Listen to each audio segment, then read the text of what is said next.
Hey Marcus, I don't know if you can hear me, but we'll probably do like a 7-minute pregame. So starting at like 53.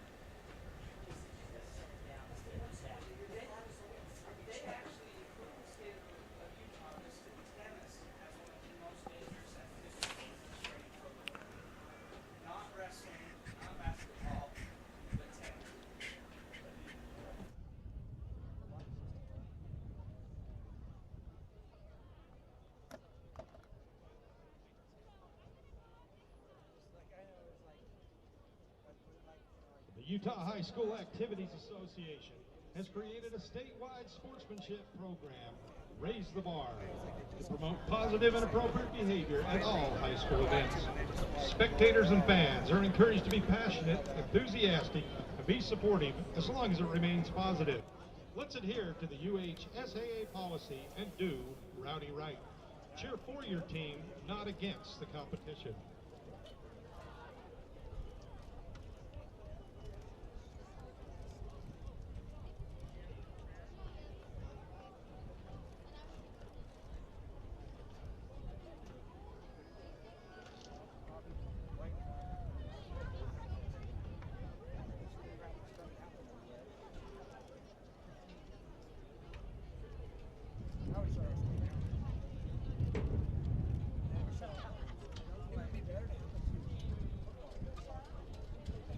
Go ahead and try it, Kelly.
gentlemen, welcome to Walbrook Stadium on the campus of Dixie High School in St. George, Utah.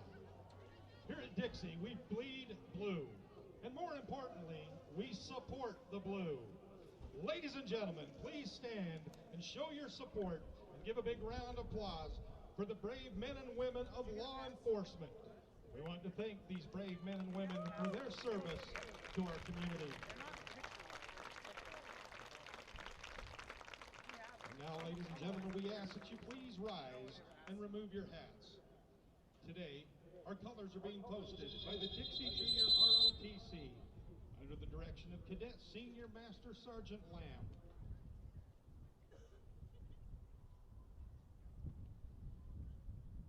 And now, ladies and gentlemen, to perform our national anthem, the Dixie High Madrigals under the direction of Ashley Ricks.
Thank you.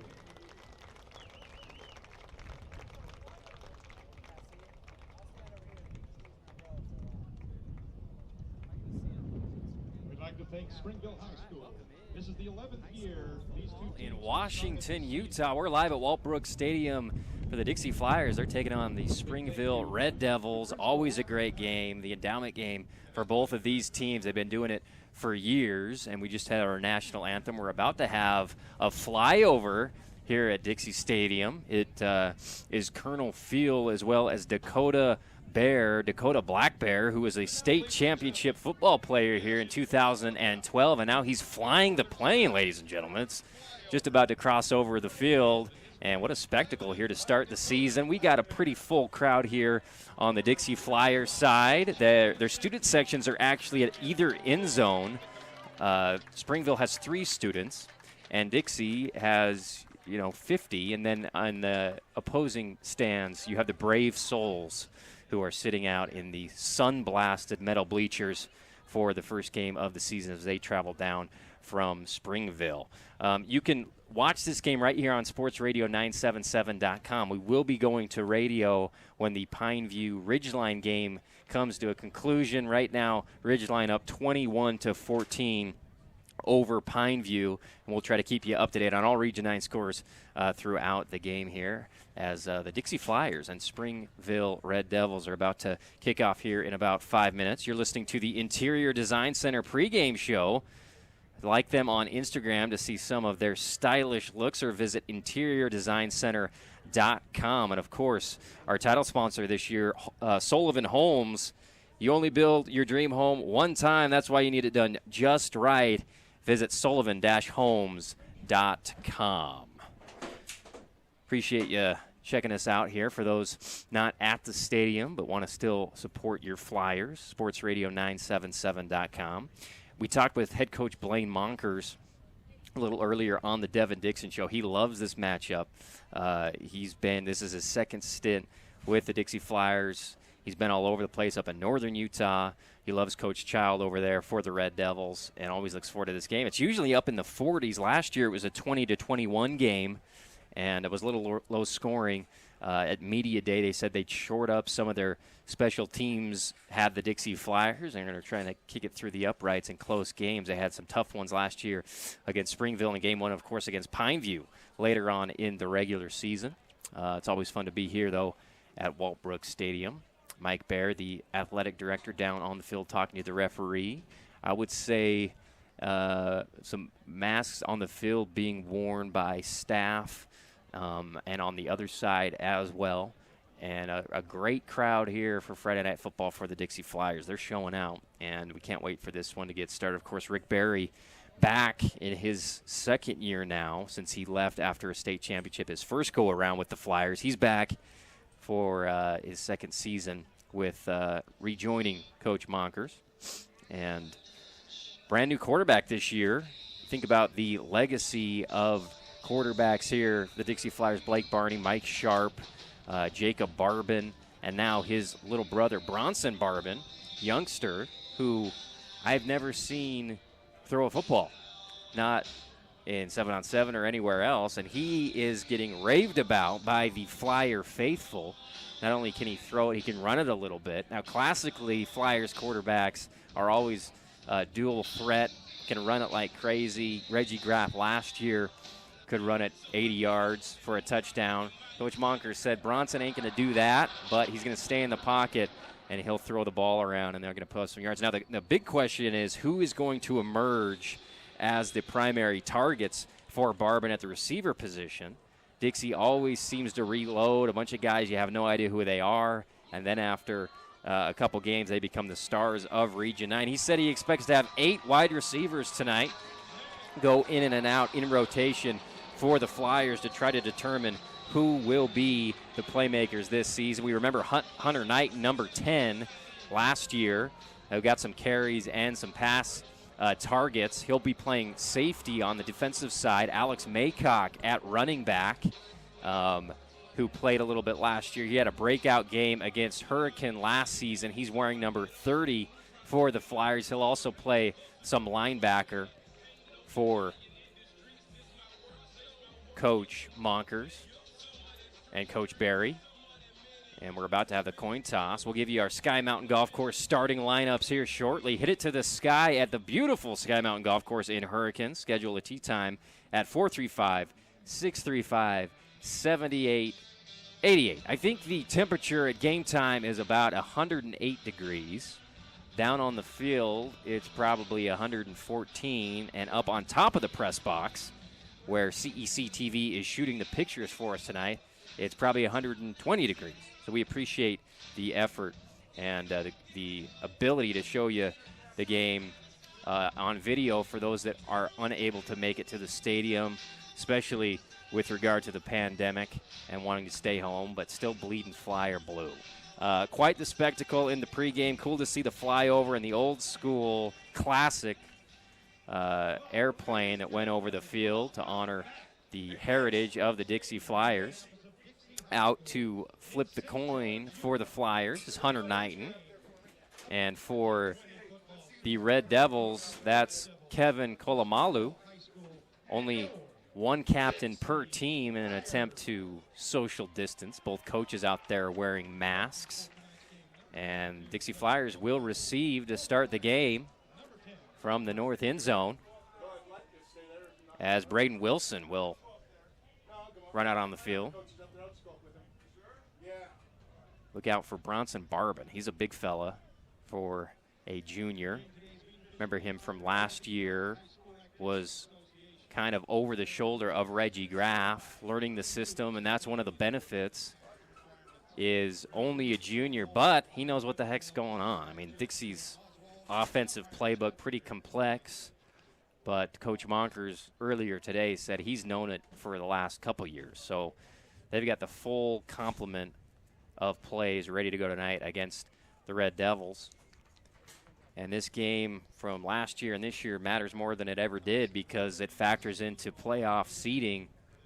No weeks off, the RPI, you got to bring it every week, and that's what the Flyers are going to be looking to do here. Avery Anderson back deep, as well as Shea Anderson, the two deep positions wearing number 3 and number 4 respectively. Kicking off for the Red Devils is Zachary Antonino.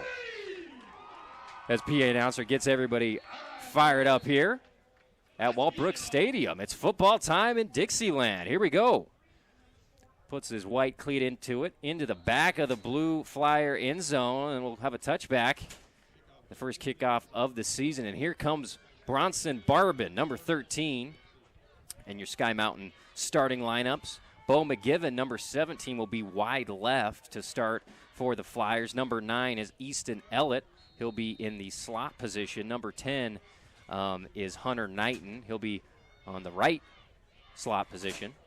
And back deep with Bronson Barbin is Alex Maycock. And they'll give it to him up the middle. And he's got room, and he's going to break a couple tackles. Nearly loses the ball and then does lose it. But I think they're going to maybe say that his knee was down when he actually lost possession of the ball. And the Flyers on their first run get a fabulous Freddy's first down, fuel it up, wash it down, and save at 2 Southern Utah Fabulous Freddy's locations. 1st and 10 from the 35-yard line of the Flyers. Barbin puts a man in motion, hands it off, ball's dropped, and then fallen on by Dixie. And already 2 plays, 2 times losing the ball. Easton Ellett, I think, fell back on it. He's going to lose about 6 yards to make it 2nd and 16 to go. Barbin still back there with Maycock. And the heat is incredible here today, as you can imagine, as Maycock gets an inside handoff going left. He's got tons of room, makes a man miss, lowers his shoulder, gets hit hard by William Penrod, the safety coming in, but makes up and makes it 3rd down and 5 to go. No huddle, as always, for the Flyers here. Twins formation to either side. Maycock in the backfield. Red Devils crowding up. They're going to send people. And a quick pass is ditched out to Maycock. He wasn't ready for it. He was the hot route. And he could have gotten a first down. But instead, thrown a little bit low and inside. And Flyers will have to punt. It'll be Hunter Knighton back to kick. To Springville from the left hash. Back deep for the Red Devils is number 10, Alejandro Quezada. 10:39 in the first quarter as Dixie goes 4 and out after 1 first down in their first series. Punt bounces at about the 35-yard line and will be down at the 32-yard line of the Red Devils. And here comes some big fellows on that offensive line, including number 73. That's Dallin Johnson. Number 71 is Peta Kaisa. And they've got some size against a pretty experienced Dixie Flyer defense who was so solid last year, including guys like Honor Allo and Alex Maycock. They're playing linebacker. Number 28 in the right cornerback position is Mamao Tofi, who's got some size of that cornerback position. They're going to throw his way. He's going to miss the tackle, and Springville's going to get a first down on just winging it out to that left wide receiver, who's Brady Mortensen. And an easy first down, toss and catch for the first-year starter at quarterback for the Red Devils. That's Caden Delamas. 10-17 and ticking here in the first quarter. Play-by-play today brought to you by Nets on Fire. Check out netsonfire.org for back-to-school training specials they got going on right now. I-formation from Springville. Handoff goes to the right side, Seth Rigtrup, for about a 6-yard gain to the right side. Rare you see I-formation anymore with a lead blocker. And they go through the 6-hole for 6-yard gain. Second down as the Springville away side crowd has gotten a little fuller since pregame. about 75% full. Pretty impressive showing by the Red Devil faithful. Here's DeLamas under center, single back. Straight drop back, going to throw a fade to the right side, and he's going to overthrow it out of bounds. They're trying to get it out to Cole Clement, who's got some size on Keelan Washington out there. But Keelan, one of the best secondary players in all of Region 9, was stride for stride with him and rode him out of bounds as the ball was overthrown. 3rd and 4. See what formation Springville comes out. Looks like I formation. 2 wide receivers to either side. And we'll see if Trumanolo can make a play here in the box. They're going to go hard count. No jumping by Dixie. Hands it off. They had him at the line of scrimmage. Instead, he bounces out. He's going to get the first down. They had him in the hole right about around the line of scrimmage, but couldn't wrap him up, and he bounces it outside for another Springville first down. That takes him to the Dixie 39-yard line with 9:17 left in the first quarter. 0-0 score. Springville is going to huddle up. Definitely more methodical than the Dixie Flyers on offense are the Red Devils. Derek Kesterson split out as the lone wide receiver outright. They do have a tight end as well in the game. And they'll do a student body right pitch, and he's got the edge. And they're having a lot of success running the ball early in this one. That's 7 or 8 yard gain there on first down on just a simple sweep play. And they had blockers out in front and easily got the edge against the Flyers. 2nd and 2 coming up for Springville.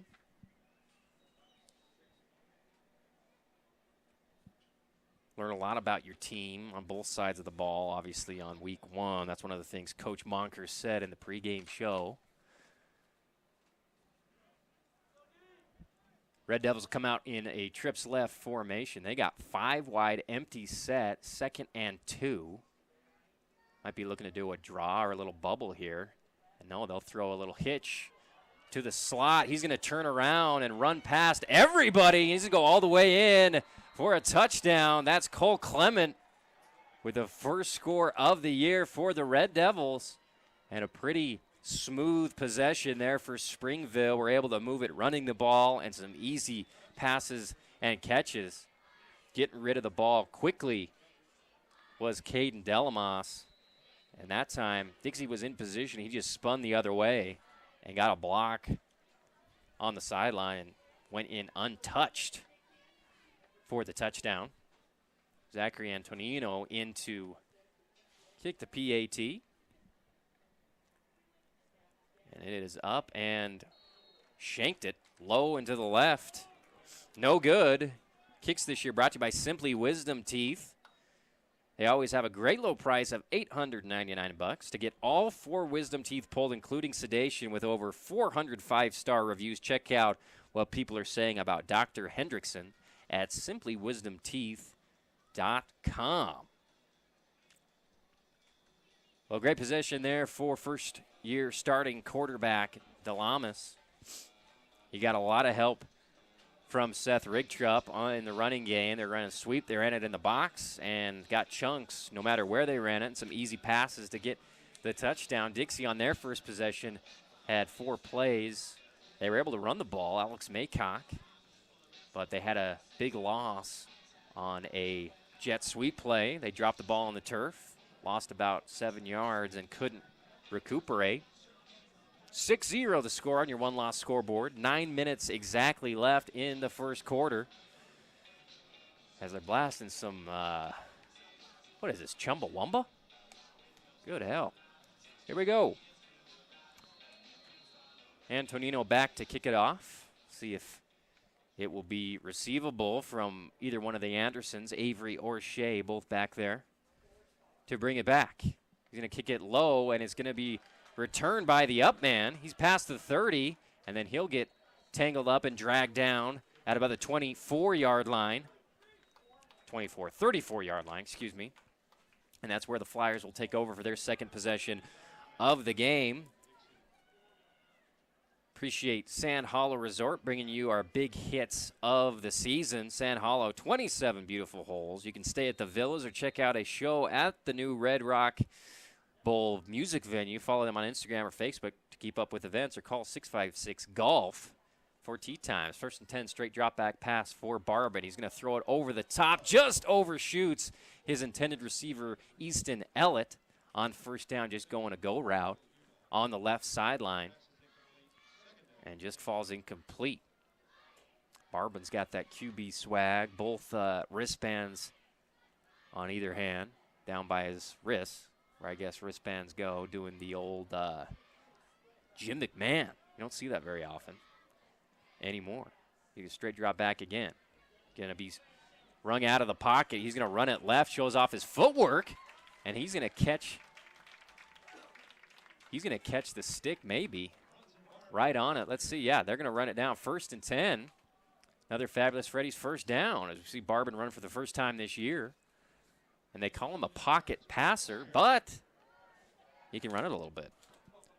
1st and 10 from the 43-yard line of the Flyers. 8:38 left in the first quarter. Red Devils lead 6-0. Barbin, single back there with him. He's going to motion across. Ellett, hand it off to him around that left corner to the short side of the field. He's going to bob and weave for a couple of yards and then get stacked up for about a 3-yard gain. They've been able to get positive yardage on pretty much every run play except the sweep that they fumbled.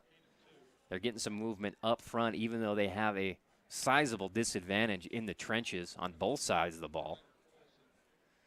They do have one returning starter on that line. That's George Lamb. He's the center. Everybody else is new. And we're going to have a false start on, I believe, the outside receiver, Carson Greer. And that's going to tick off the offensive coordinator, Blaine Monkers, to have a wide receiver jumping off. 5-yard loss, 2nd and 12. With 8 minutes to go here in the first quarter. Here's Barbin, who's had 2 brothers as stars for the Flyers in recent years. They're going to hand it off to Anderson on a fake throw handoff. Kind of a Boise State play to number 3. That's Avery Anderson, who's able to get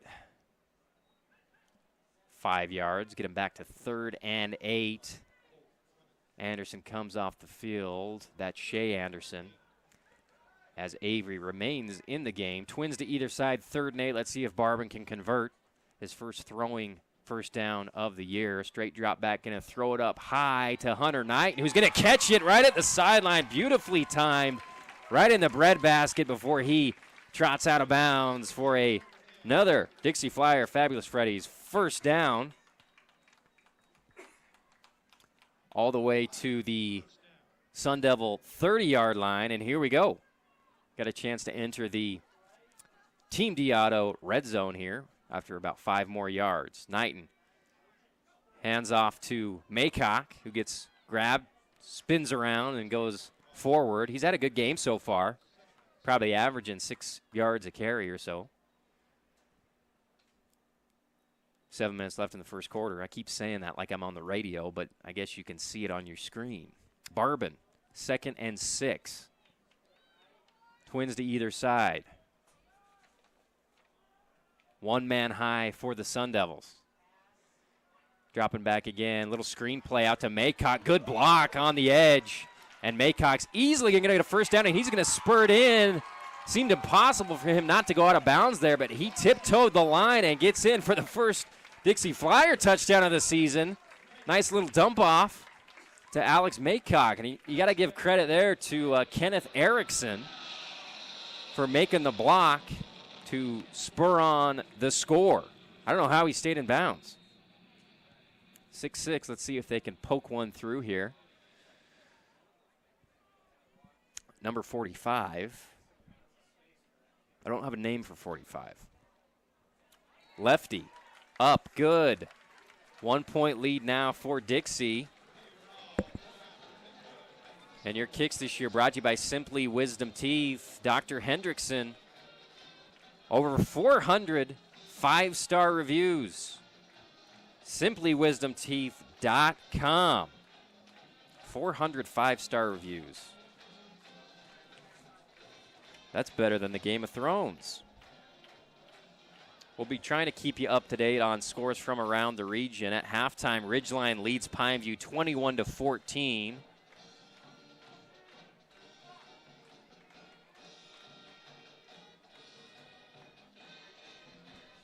.636 left in the first quarter. And it's been a fun one so far. And Dixie with a fun touchdown there to Alex Maycock for about 30 yards. And the score, Bronson Barbin. I was going to say Brett Barbin, the older brother of Bronson, was a receiver here who was awesome for Andy Stokes. Then you had Jacob Barbin, who was a star quarterback here for Coach Monkers. And now you got Bronson, who's bigger than Jacob. I don't know if he's faster, though. Here comes the return. Big hit. Goodness gracious. Mama'o Tofi with the hit of the game so far. And big hits brought to you by Sand Hollow Resort. 656 Golf.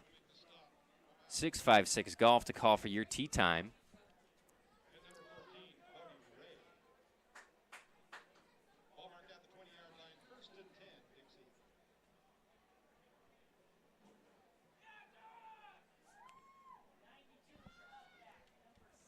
Excuse me.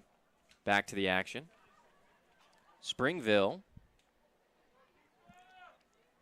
with the ball on their 20-yard line. I formation. They'll give it to the up back, the big fella. And he'll get clobbered. And our statistician will be joining us here shortly. She just needs to come to the north end of the press box. And then we'll have her join us. 2nd down and 7 after the first down play. We are on the north end of the press box here. Our statistician will be joining us, as I was saying before. There's a door. You just got to go up the bleachers. Pass complete, right on the money. Both of these first-year starting quarterbacks have been solid. That's Cole Clement for another Sun Devil first down. And they're to the 36-yard line with 5:31 in the first quarter. First down's brought to you by Fabulous Freddy's. Fuel it up, wash it down, and save at either of the two Fabulous Freddy's locations.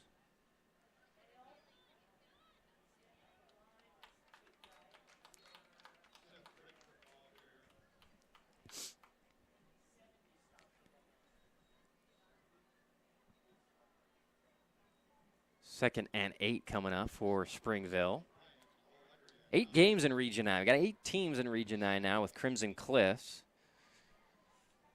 And they're playing Manti. We'll be getting you updates on that game here shortly. Beautiful field over there. I was over there earlier. AD Mike Winslow was thrilled to finally be able to play on his expensive new field after the company who put it in last year royally screwed the pooch, and they couldn't play all year. Illegal procedure, dead ball foul on Springville. We'll move them back 5 yards. 2nd and 13. Let's see what Delamas has in store here. Out of the I formation. Primarily run it out of the I, but we'll see what they do here. Counter play. They give it to their best player, Cole Clement, who scored the touchdown, who does stuff for him on defense and offense, and that was a nice play. 3rd and short. And at this point of the field, you wonder, each coach has a different kind of go-for-it position on the field. And I think if I know the coach of Springville, he would punt it if they're able to stop him here. And they're not going to be able to. Full head of steam for Seth Rigtrup for another Springville first down.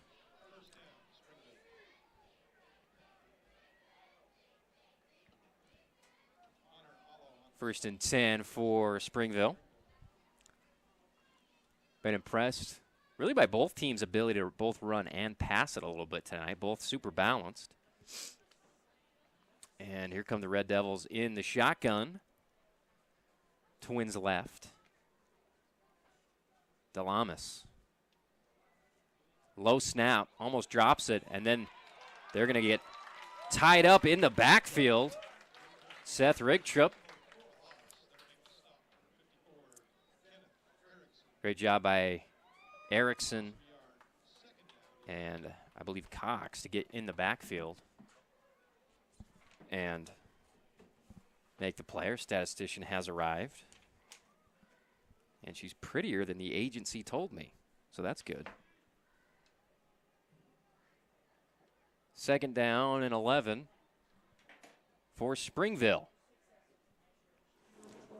Really the first big play by that Dixie defense. They're going to run a screen to Rigtrup. He's going to get a good block. Nice move by Rigtrup at another first down. When they get these guys in space, whether it's Clement or Rigtrup, they're able to do some serious damage. And that's what they've done so far. First and 10. Another Fabulous Freddy's first down for the Red Devils.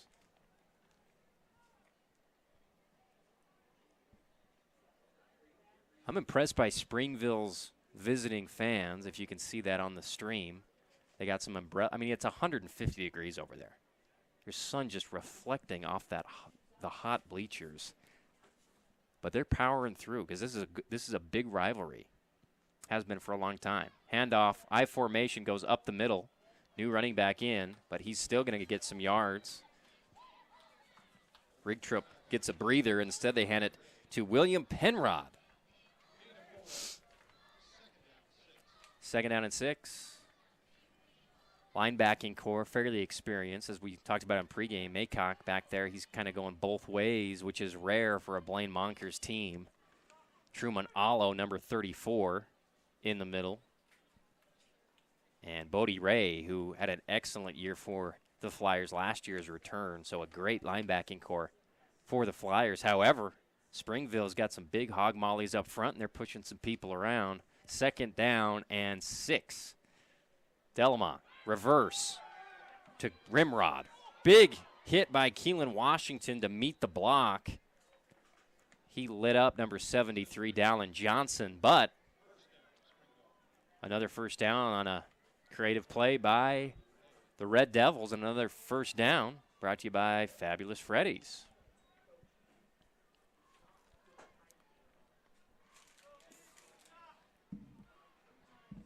Appreciate all of our local sponsors. We've got a bunch of new ones this year, including Interior Design Center, Nets on Fire, which has an awesome new complex up in Green Valley. Appreciate them joining up with us. I-formation. Delamas going deep on a play action. He's got a wide open receiver. He's going to catch it and be drugged down just short of the end zone. And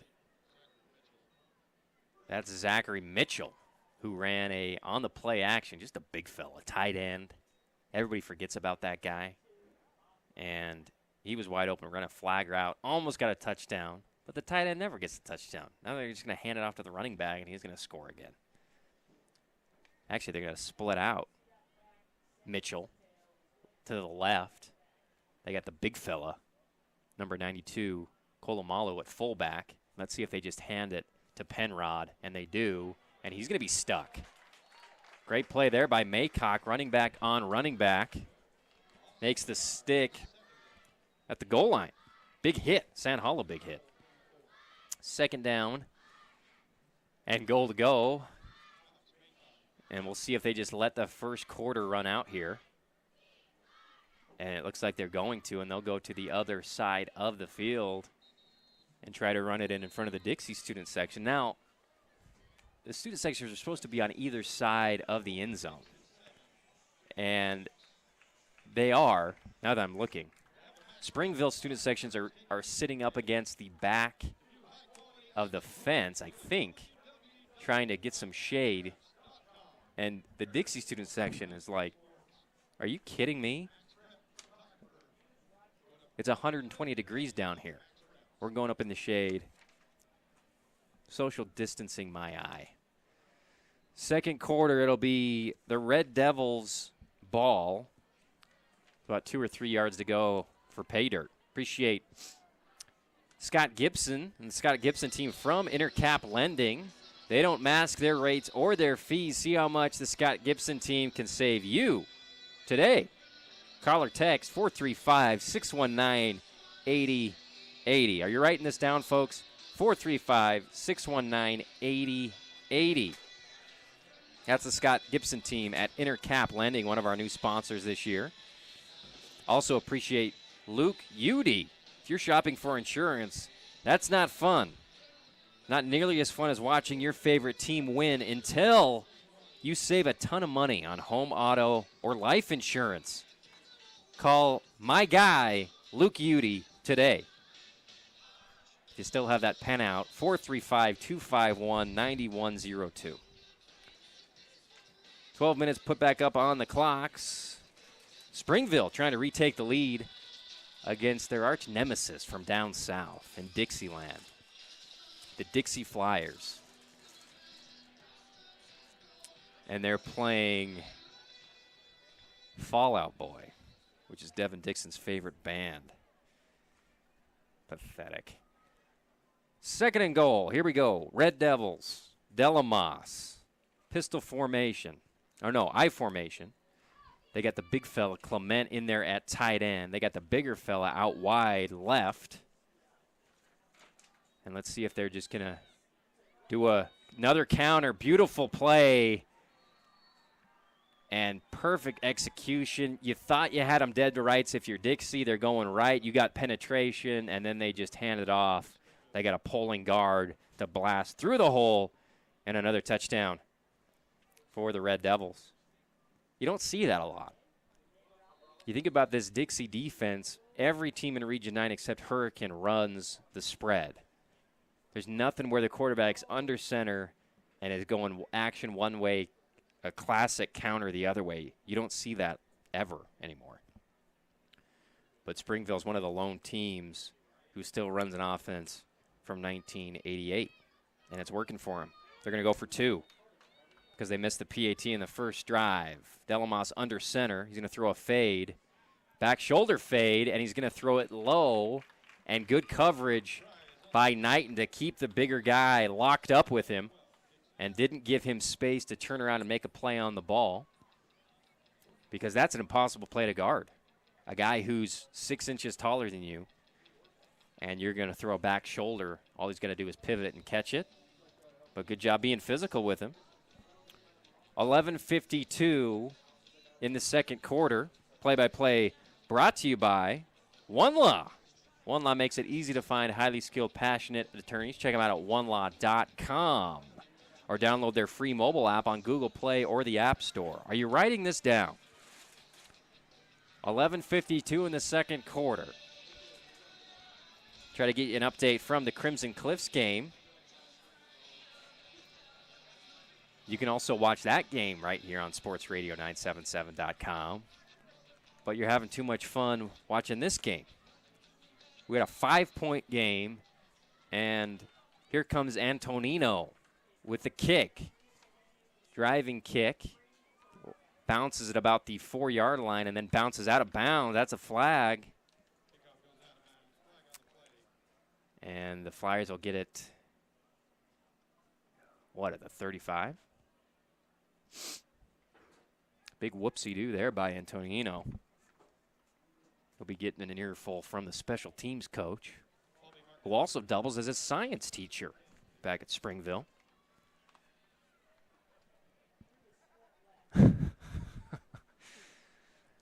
First and 10 for Bronson Barbin, who just looks like a star quarterback in Region 9. He's got the leggings on. He's got the height.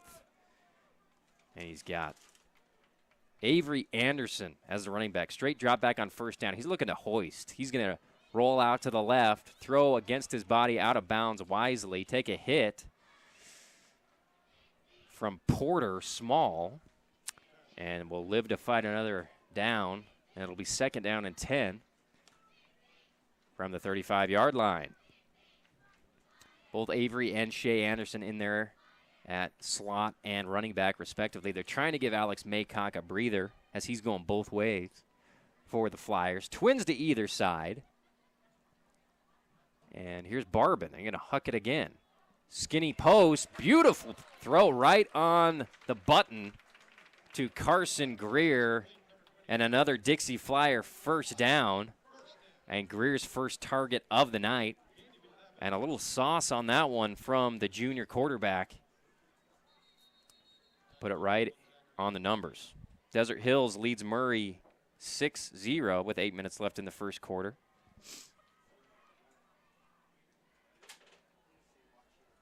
.11:30 left in the first half as Barbin's wanting the signals again. On first down. Straight drop pass again. He's going to throw a bomb up way high and just a little bit long. It's tough when it goes up into the sky like that. Easton Ellett kind of got lost, but still probably too long despite the height on that sucker. That was up there. Pretty good hang time on that pass, trying to allow his receiver to run underneath it, but he couldn't track it. 2nd and 10. Springville, 3-man front, and they're going to run a draw to Anderson for nothing. It'll be 3rd and 9.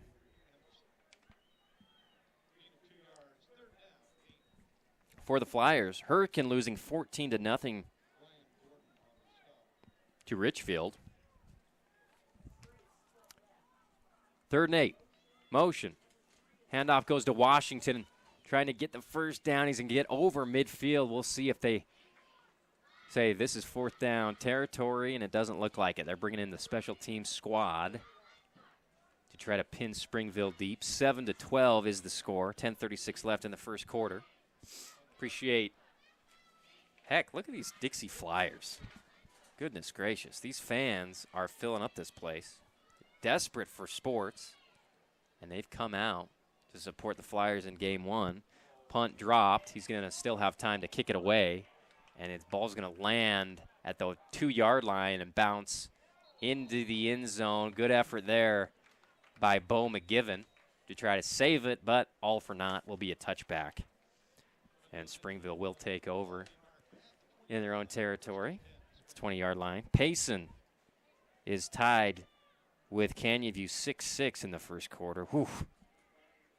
Just be grateful you're not watching that game, folks. 12-7, Red Devils with the lead and the ball. They're going left to right on your TV screen, as you can see. I formation. Big number 19, Zachary Mitchell, out split right. He's the biggest dude on the field. Delamas looking to throw to him. He's going to catch it, and he's going to run with it and get a first down. Springville's had a lot of success with just the snap it, throw it, and beat your guy. Dixie's been unable to break down and make plays in open space, and a lot of easy completions for Caden Delamas in his first game as a starting QB for the Red Devils. Coach Child very pleased with what's going on so far, I'm sure, for his offense. They've been able to move the ball fairly easily here in the first half. Tight end to the right. I formation. Delamas to the fullback, who goes nowhere. Great job by the front of Dixie, including Cade Hansen plugging holes and making it difficult for the Quicket 2 to work.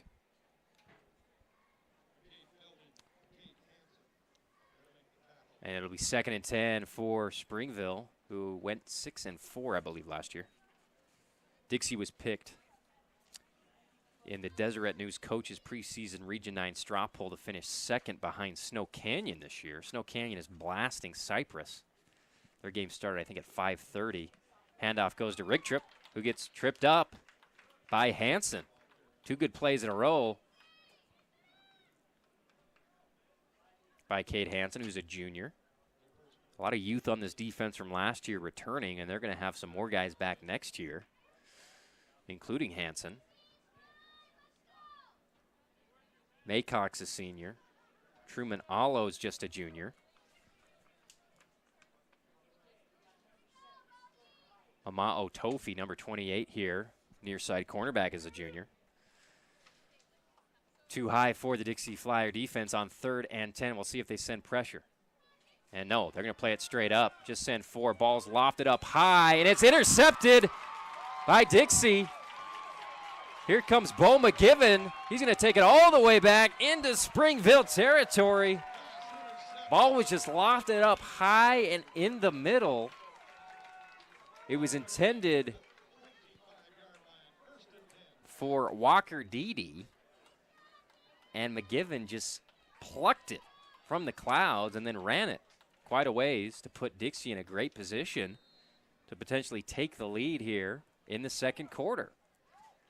Great job by McGivern. I mean, that's a safety's dream. That ball was just hanging up there. He took full advantage. First down. Bronson. Timeout. Timeout, Springville. And we'll plug our timeout sponsor. Timeouts this year brought to you by Scott Gibson's team at Intercap Lending.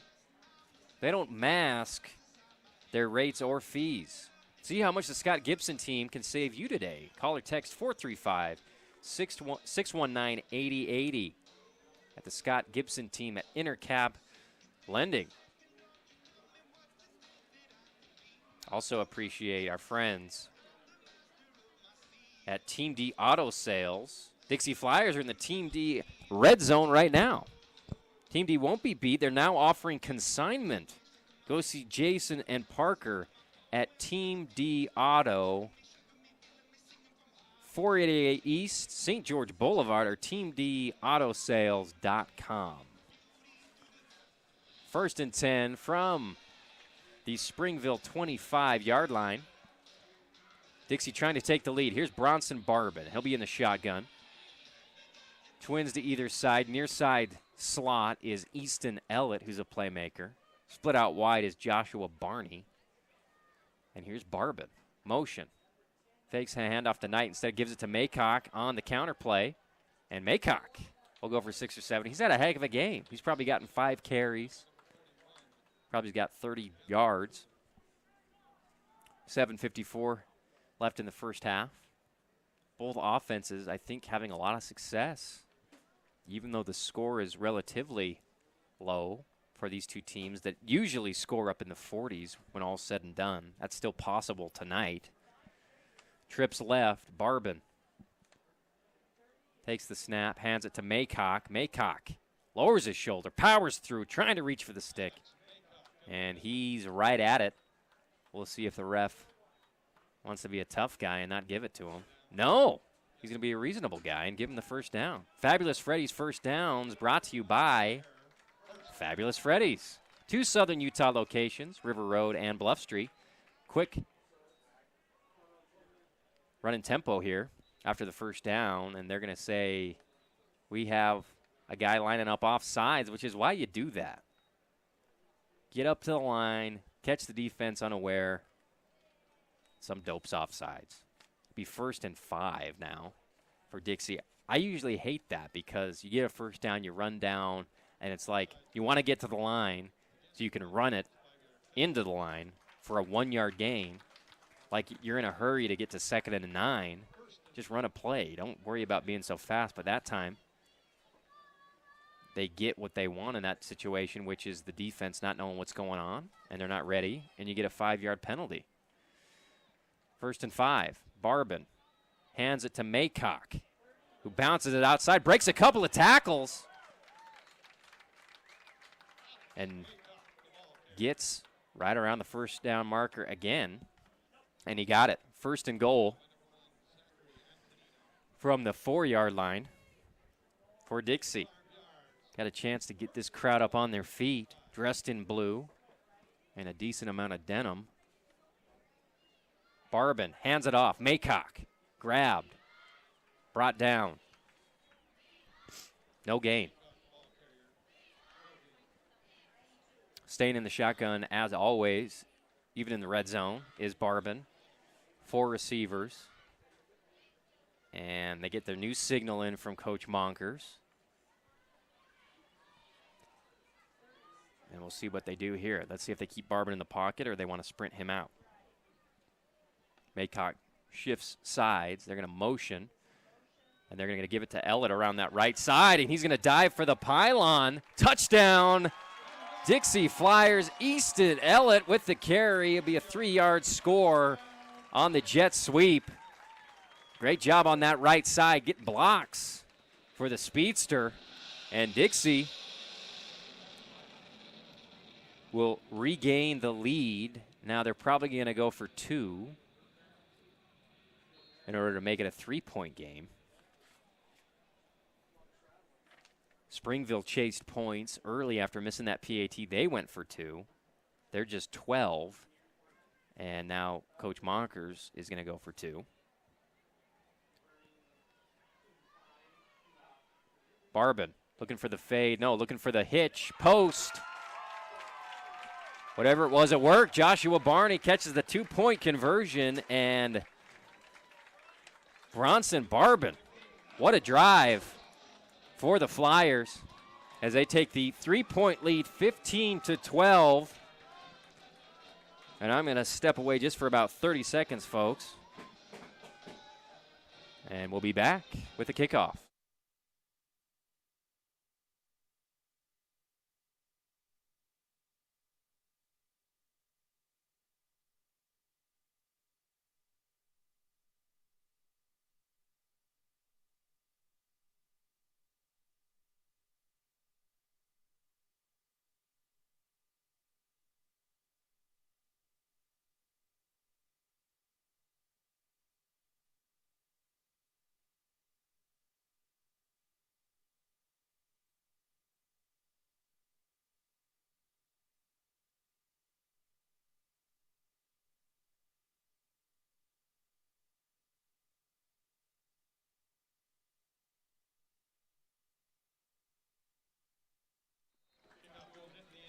Welcome back.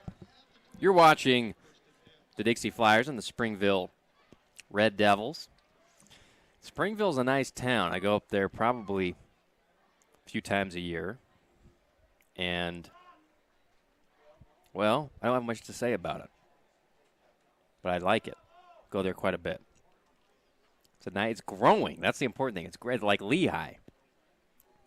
Where does Lehigh get off being like a big city now where you can't drive because there's so much traffic? That's what Springville's becoming. Good for them. Here's the Red Devils. Delamos under center. Handoff. Rigtrup is quick. Holy cow, this kid's a scat back. He hits the hole, and he dances. Jump cuts. And he gets 7 yards on first down. Dixie's been unable to meet him at the line of scrimmage. Second down.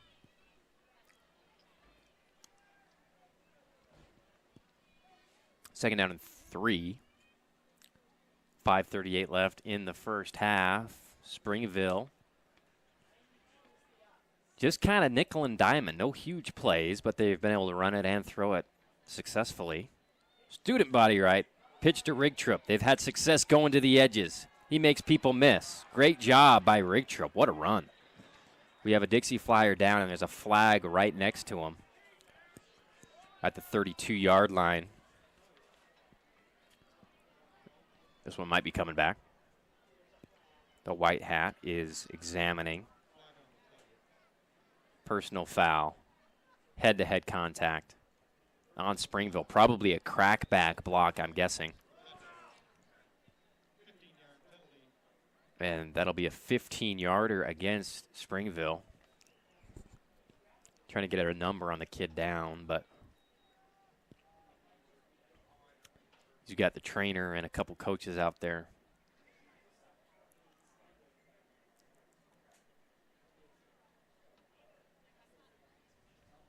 Always a scary situation when you're a lineman. And I didn't see it, and we don't have replay, but usually when it's a head-to-head like that, you're getting cracked unaware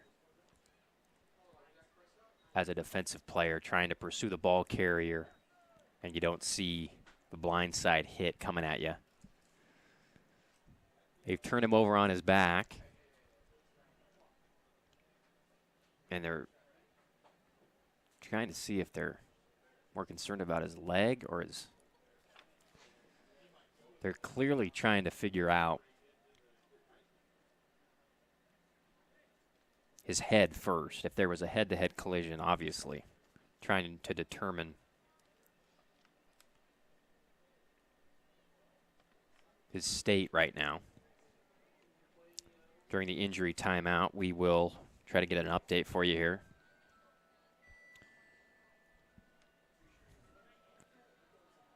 As last I said, Payson Canyon View 6-6. Richfield had a 14-point lead over Hurricane. Desert Hills 6-0 over Murray. That was about 15 or 20 minutes ago.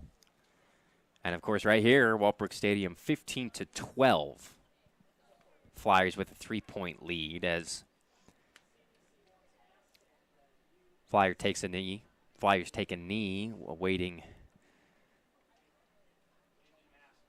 the help from their staff, trying to figure out how best to help the fallen Flyer.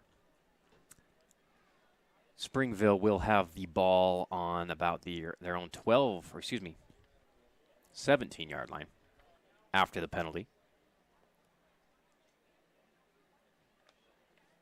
We'll take about a minute timeout here for the injury, and we'll be back with more second quarter action. 15-12, Flyers lead. Be back in about 60 seconds.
All right, welcome back, folks. As Truman Allo is carted off the field, they braced up his right leg, and that is, you just feel horrible for, first game of the year. Anytime, and it seems to happen every year, where one of the star players on the first takes gets hurt. That time it was a crackback block, and now he's got to go, and hopefully he's able to come back. Second down after the run for Springville. 3-point deficit. Play-by-play today brought to you by Luke Udy. If you're shopping for insurance, check him out. Save a ton of money on home, auto, or life insurance. Call Luke Udy today, 435-251-9102. Third down, 3 yards to go. Delamos trips right. Delamos in the shotgun. Drop back. Heaves it. First down, caught to William Penrod. Not the most athletic-looking throw by Delamos. He looked like a young, who was that figure skater back in the 80s? Kind of pirouette through it to his receiver, but he gets the first down. Fabulous Freddy's first down. 15-12. Dixie leads, trying to get a stop. High formation. They get a jump, and it's enough to throw the flag on the defensive line. They were disciplined. The first time Springville did the hard count, Dixie was disciplined, didn't move at all. This time they get him. And it'll be 1st and 5 now for Springville. Delamos has been impressive. Handoff. ISO up the middle. Good job by Dixie. It's been tough for them to get just that I formation right up the middle to stop them from getting at least 4 or 5 yards. That time they do, and it'll bring up 3rd down. Maycock and Ray on the stop. As Hunter Knight, number 10, playing safety this year for Dixie. He'll also get some reps on the offensive side of the ball. Bo McGivern has that interception. He's the other safety. And they've kept pretty much everything in front. Despite some big pass plays, they've all been underneath stuff. Handoff goes to Rigtrup, who has a burst, folks. We've seen it. He's able to get yards quick. He took a big hit, a Sand Hollow Resort big hit, but was able to get the first down. And they're in Dixie Flyer territory again here. 2:30 left in the first half. They're going to try to score and take as much of that clock off as they can on that one-loss scoreboard to leave Monkers nothing to work with in this first half. Delamos under center, handoff. Rigtrup gets 4 or 5 yards, and some substitutions being made by the Flyers, bringing some big fellows, including Dallin Aldridge for 2nd and 5. Finally getting some shade to cover up almost half the field here for the players. Lights are on. I formation again. Delamos, pump fake, and then gets drilled. Took too much time. Was trying to get it out to the short receiver instead. Gets drilled by Bodie Ray. Huge loss, and that couldn't have come at better a time for the Flyers. Great play drawn up by Coach Rick Barry on the defensive side. Timeout will be called by Springville.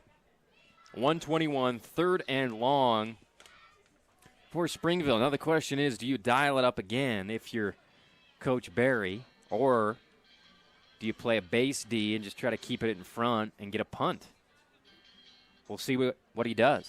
But a great play there on 2nd and short. And now you got a 3rd and 14. Appreciate Nets on Fire. They're your clock and time sponsor all year long. Check out netsonfire.org for back-to-school training specials and get signed up today. Nets on Fire, building champions on and off the court. And they've got some cool courts over at Nets on Fire. They got some old-school practice courts from around the country. So they got a Memphis Grizzlies court that the Grizzlies practiced on. And they've got, is it LSU? I can't remember, but they got some other ones, maybe a Lakers one. I forget what teams exactly, but there's some cool. When you walk in, it's like, whoa. 3rd and long. Delamos, shotgun, trips to the near side. Dixie in a cover 3. Delamos looking to throw a screen. It's guarded beautifully by the Flyers, and another huge loss. Are they going to say he was tackled inbounds, so that clock will continue to tick at 1:09? Flyers should be calling a timeout right now, but they're not. I don't know why they're not calling a timeout. They got 3 left, and you could have a full minute 10 with the ball and run your 2-minute offense. They're not going to call a timeout.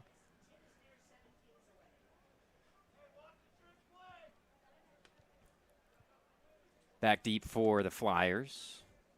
Bo McGivern and Hunter Knighton. And Springville is just going to keep it rolling, and Dixie seems content to go into the locker room with a 3-point lead. Low kick will bounce 10 yards in front of McGivern. He'll scoop it up, and he's got speed. He'll beat the first guy, get to the sideline, and now you've got the ball at the 50-yard line, but you've let the whole clock run away to play conservative. I'm just surprised, and maybe it's because your quarterback's new and you want to play more conservative. I'm just surprised that they're not taking advantage of their 3 timeouts. 15-12, Flyers with the lead, 16 seconds on the clock. We'll see if they just hand it to Avery Anderson and call it a half, or if they try to pull a fast one here on Springville. Yeah, they are going to throw it. And they're going to hoist it deep. And the ball is just off the hands. Would have been a great catch by Joshua Barney. And if you're going to do that, if you're going to go for the home run, which Monkers always does, I'm just wondering why the heck you wouldn't give yourself a better chance. 10 seconds now. They're not afraid to hoist it. Twins to either side. I think they're going to throw it again. Barbin, hoist, going deep to the right side, trying to get his receiver to run under it. He wants a flag. He's not going to get it. Good throw by Barbin. Gave his receiver a chance, but he was double covered. That was Carson Greer, who's got 1 catch on the game so far. 1 second left, which means we'll be able to see how far Barbin can throw it and how long this line can allow him to let his receivers try to get into the blue end zone for a Hail Mary. No, he's just going to wing one on a post route, and it'll be a first down, but the clock will expire. Pass complete to Easton Ellett, and that's your half, folks. 15-12, Flyers lead, and a good one. Pretty crisp, only 1 turnover, which is rare for the first week of any football season in the first half. We're going to take a break. When we come back, it's the InfoWest Halftime Show. For fastest internet in southern Utah and local support, trust the internet people at InfoWest. Go to Infowest.com to sign up today. And before we go to break, I'll give you an update. Spanish Fork 7, Cedar 7 with 3:20 left in quarter number 2. And we'll do some more Hearst Ace Hardware updates as part of your InfoWest Halftime Show. After this, we'll go away for about 2 minutes, and we'll be back. Thanks for staying with us right here on SportsRadio977.com. Ladies and gentlemen, this evening for your entertainment, the 2020 4A state champion, Dixie High Jettets. They perform a palm routine, choreographed by Melanie Grove and Alexis Whitney. The Jettets are under the direction of Laura Peterson, Heidi Taggart, and Haley Swenson. Ladies and gentlemen, the Jettets.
And welcome back, sportsradio977.com. We will be joining on the radio side here shortly as soon as that Pineview Ridgeline game ends up. We're just watching a missionary give a stiff arm to about a 7-year-old, and he's alone. I know things are a little different now, but he prefers to work solo. 15-12, Dixie leads. Scored by Alex Maycock on a dump-off pass, and he did the rest. It was Barban's first touchdown pass of his starting quarterback career. And then you've got Easton Ellett, who took a jet sweep in from about 4 yards. Those are the 2 touchdowns for the Flyers. And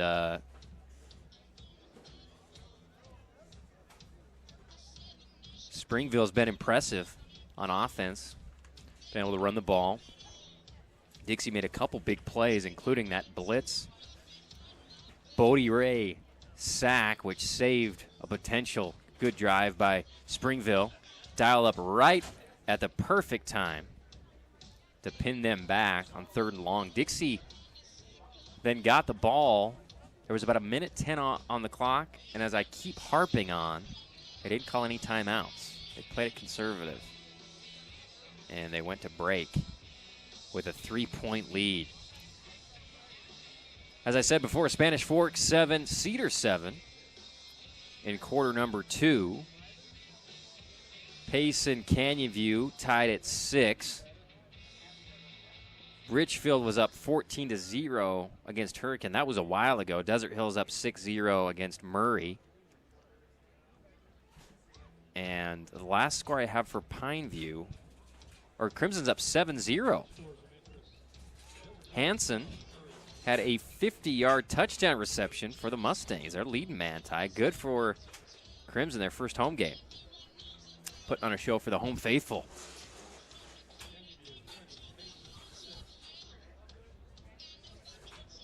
Try to get you a Pineview score here. See if anything's changed. That's a good game, good matchup. Riverhawks versus the Panthers, 2 good programs. DeMooney is back for the Riverhawks, and he scored, I think, 6 touchdowns in this game last year. And if you can hold them under that this year, I like your chances. Pineview. Of course, Pineview's got, I think they were picked 2nd in our poll. In the Deseret News coaches poll, they were picked 3rd in Region 9 in the preseason poll. And these preseason polls that mean jack squat to anybody. But media people like to get together and make predictions and act like they know what they're talking about. And I'm one of them. And I had Snow Canyon first, even though, you know, Dixie and Pineview have been the cream of the crop in Region 9, and it will probably continue to be so as long as Coach Monkers and Coach Hosner at the head of the helm. But Snow Canyon's loaded, and they played Cypress, and they were smoking Cypress. Pineview 25, Ridgeline 35.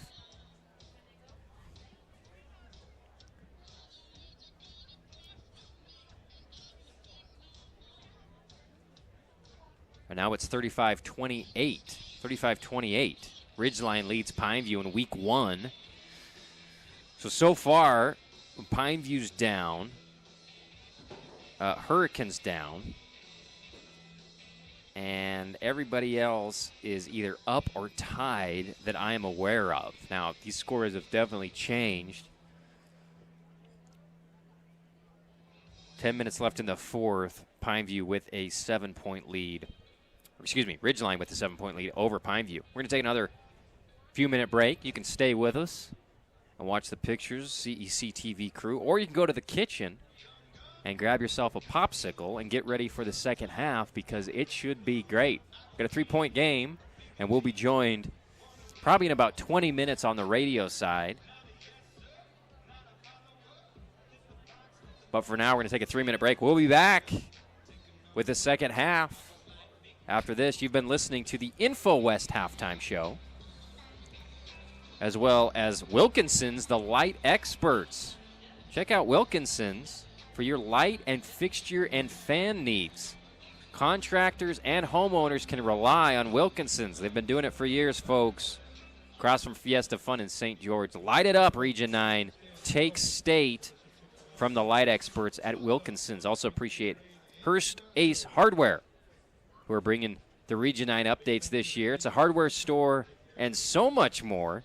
Check out all the hot buys at Hearst General Store Ace Hardware, located in the heart of St. George and Cedar City and open 7 days a week to serve you with a variety of products with prices that please. 3-minute break. Back with more after this.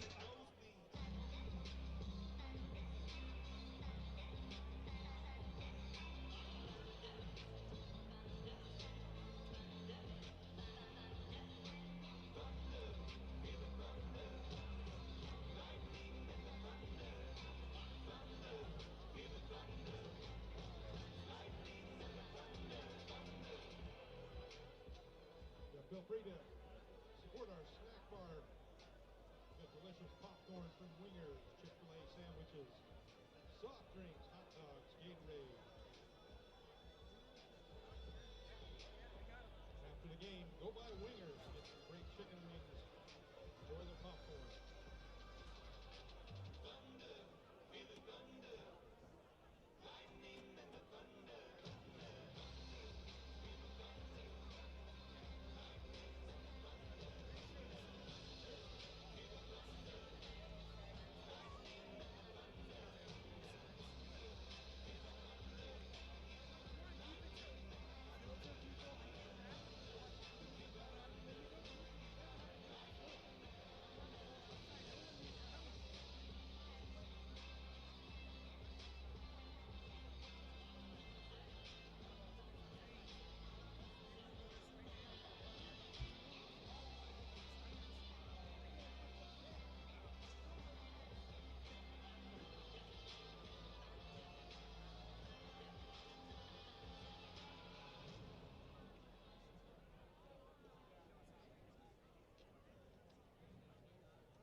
Just a reminder, folks, CDC recommends that we do socially distance and wear masks at all times.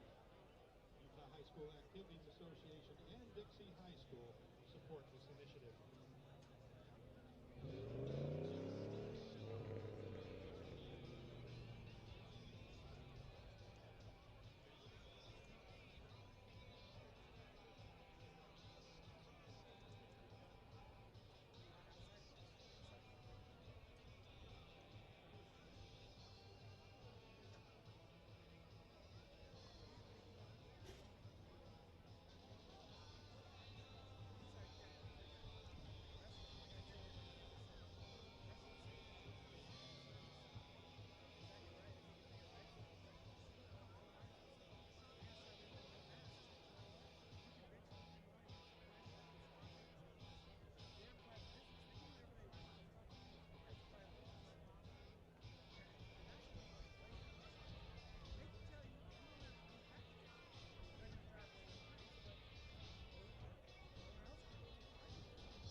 Hello, Joe.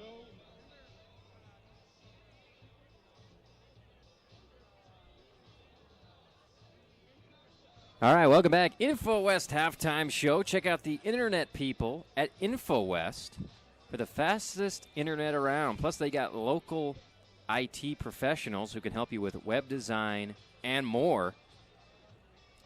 Sign up at Infowest.com today. They got that local support. You can trust these people. They don't outsource it. You call InfoWest, you get somebody. 15-12, Dixie leads against the Red Devils, and it's been a great game. Thanks for being with us. SportsRadio977.com is where you're seeing your pictures for you diehard Dixie fans all over the state, all over the West. all over everywhere. We appreciate you joining us. They had a heck of a pregame show where they had an airplane fly over the stadium piloted by Dakota Black Bear. That's right. He was a state champion football player back in 2012 here at Dixie. He's the son of the athletic director, Mike Bear, who's a tremendous athletic director. He's done such a great job here at Dixie. And it was quite a show. And Dixie Flyers will trot back out on the field wearing their home blue hats and blue shirts. And finally, that sun has gone down, and the Springville fans on the far side must be a lot happier. Appreciate Wilkinson's bringing you the stats tonight. And the 2 touchdowns for the Flyers. Alex Maycock, number 30, got a little dump-off pass. And then tight wired it down the sideline for a touchdown. As well as number 9, Easton Ellett, senior wide receiver. Got a little jet sweep in the red zone and dived in for pay dirt, snagged that pylon. And then they went for 2. And they threw it to Joshua Barney for a 2-point conversion. And that's how they got to 15. The Red Devils missed a PAT and then missed a 2-point conversion. That's why they're 12. Here's some other updates from around Region 9. Canyon View leads Payson 20-6. 5 minutes left in the second quarter. Desert Hills is up 12-0 over Murray. And Pineview trying to come back against Ridgeline. Last I saw, they trailed 35-28. And they're trying to crawl back. I'll try to get you more updates on that here shortly. My statistician is taking a little break, and she'll be back, she says. And she is very attractive. I mean, she's left now, so I can say it, but goodness gracious. 2 minutes on the clock as they circle up, start doing some stretches. The captains for the Flyers, Hunter Knighton and Bo McGivern, who had a pick and run, high pointed it, and then ran it for 45, 50 yards. One of the biggest plays of the half. By the way, stay tuned for our post-game show brought to you by Johnson Pediatrics. We'll name the Appliance Wholesalers Plus Playmaker Play of the Game, as well as the DATS Trucking Player of the Game. And don't forget, if any Region 9 team scores 25 points or more, which has already been done by Pineview, you go to Yogurtland and ask for your free whole brick asphalt big score dessert, 5 ounces of frozen yogurt for free. And if you get more than that, you got to pay for it. But 5 ounces is a good start, chubby. 15-12. Also appreciate Luke Udy. If you're shopping for insurance, that's not nearly as fun as watching your favorite team win until you save a boatload of cash on home, auto, and life insurance. Call Luke Udy today, 435-251-9102. Better call him tomorrow. Or actually, better call him on Monday. 251-9102. Appreciate Luke Udy, who is just a stand-up guy and someone you can trust to get the job done in the insurance marketplace for you and your family. Springville will get the ball in the second half. Been impressed with the youngster, Bronson Barbin. We've heard a lot about him in the offseason. Everybody at our media day was just saying, this kid is a stud. Everybody in the Dixie Nation, Dixie Flyer Nation, is really excited about what he can do this year and next. He's just a junior. There's been a couple of Barbins since I've been here who have been the stars of the team, and now they get another one. And here come the Flyers lined up. Single file on the 35-yard line, ready to kick off to Springville, who's got a good program. They've won, I think, 6 games in a couple years in a row and are trying to break out and go a little bit further in the playoffs, but always solid. They're like Iowa, who, by the way, wants to play football in the Big Ten. They're disgusted that the Big Ten said they can't play football. And all of these Iowa fans are saying, we're going to try to figure out how we can play anyway. They need to have somebody mow a field in their corn patch. 1st and 10, Springville. Delamas, who's had a great game, been very efficient. I formation. Dixie showing 2 safeties. Run goes up the middle for another good gain by Rigtrip. He's had a solid game. Longest run probably around 15 yards, but every time he touches it, he bursts forward for at least 6 yards. That time he got 8. And that is just such a luxury to have a guy. You don't have to do anything fancy. They just, right up the middle, you get your fullback to hit somebody, and he gets 8 yards on 1st down. Now you can have some fun on 2nd and 2. No, they're just going to give it to him again. And he's going to get another big run up the middle. That one maybe close to his longest one of the night. Almost gets to midfield. So low to the ground. Peeking through, seeing creases. And just shoots through them for another fabulous Freddy's 1st down. Got all the way to the 47.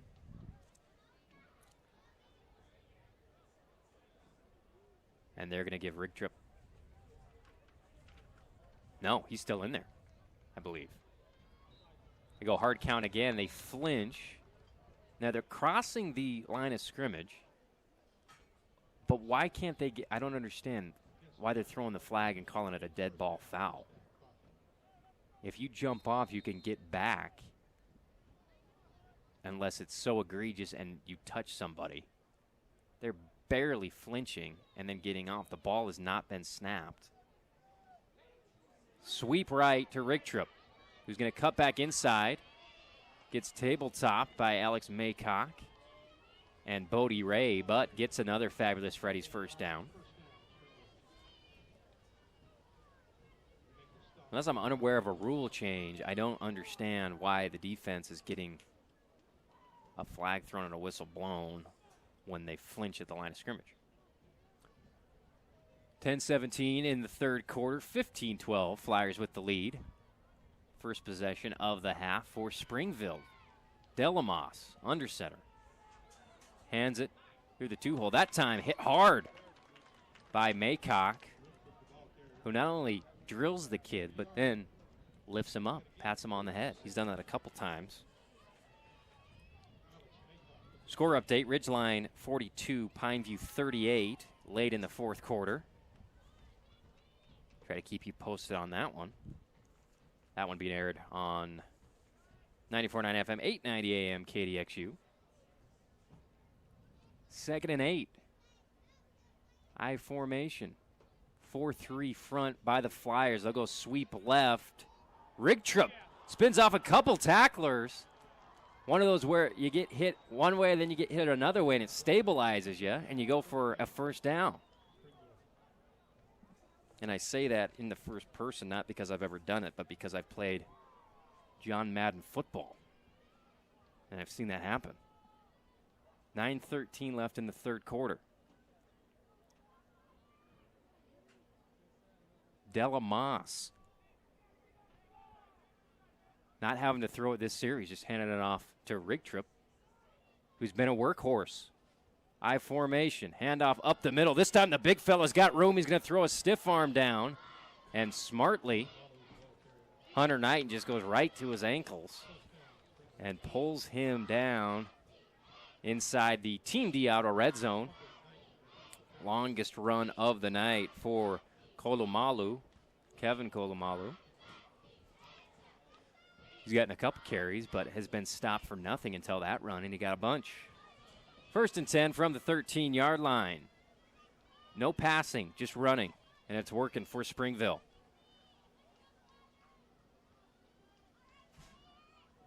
Snap, they're looking for a fade, throwing up to the big fella, Keelan Washington, trying to get his head around, can't do it. Ball looked to be maybe grabbed for a second, but then falls to the ground.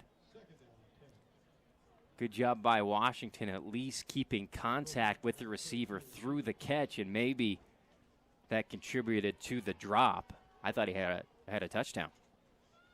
But the big fellow, Mitchell. Well thrown ball by Delamas, but couldn't be caught. 8:17 left in the third quarter, 2nd and 10. They got a tight end in the game. That's Cole Clement. They're going to hand it off up the middle. Rigtrup is just spinning it around and flying around and making extra yards. He cuts that yards to gain amount in half, and it'll be 3rd down for Springville. Hunter Knighton with the tackle, says the PA announcer, Roger.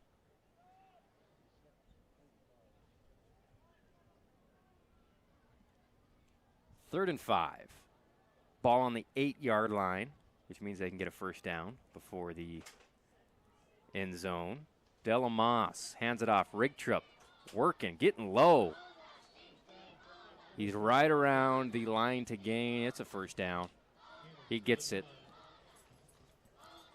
He's got great stabilization. He's like a wrestler.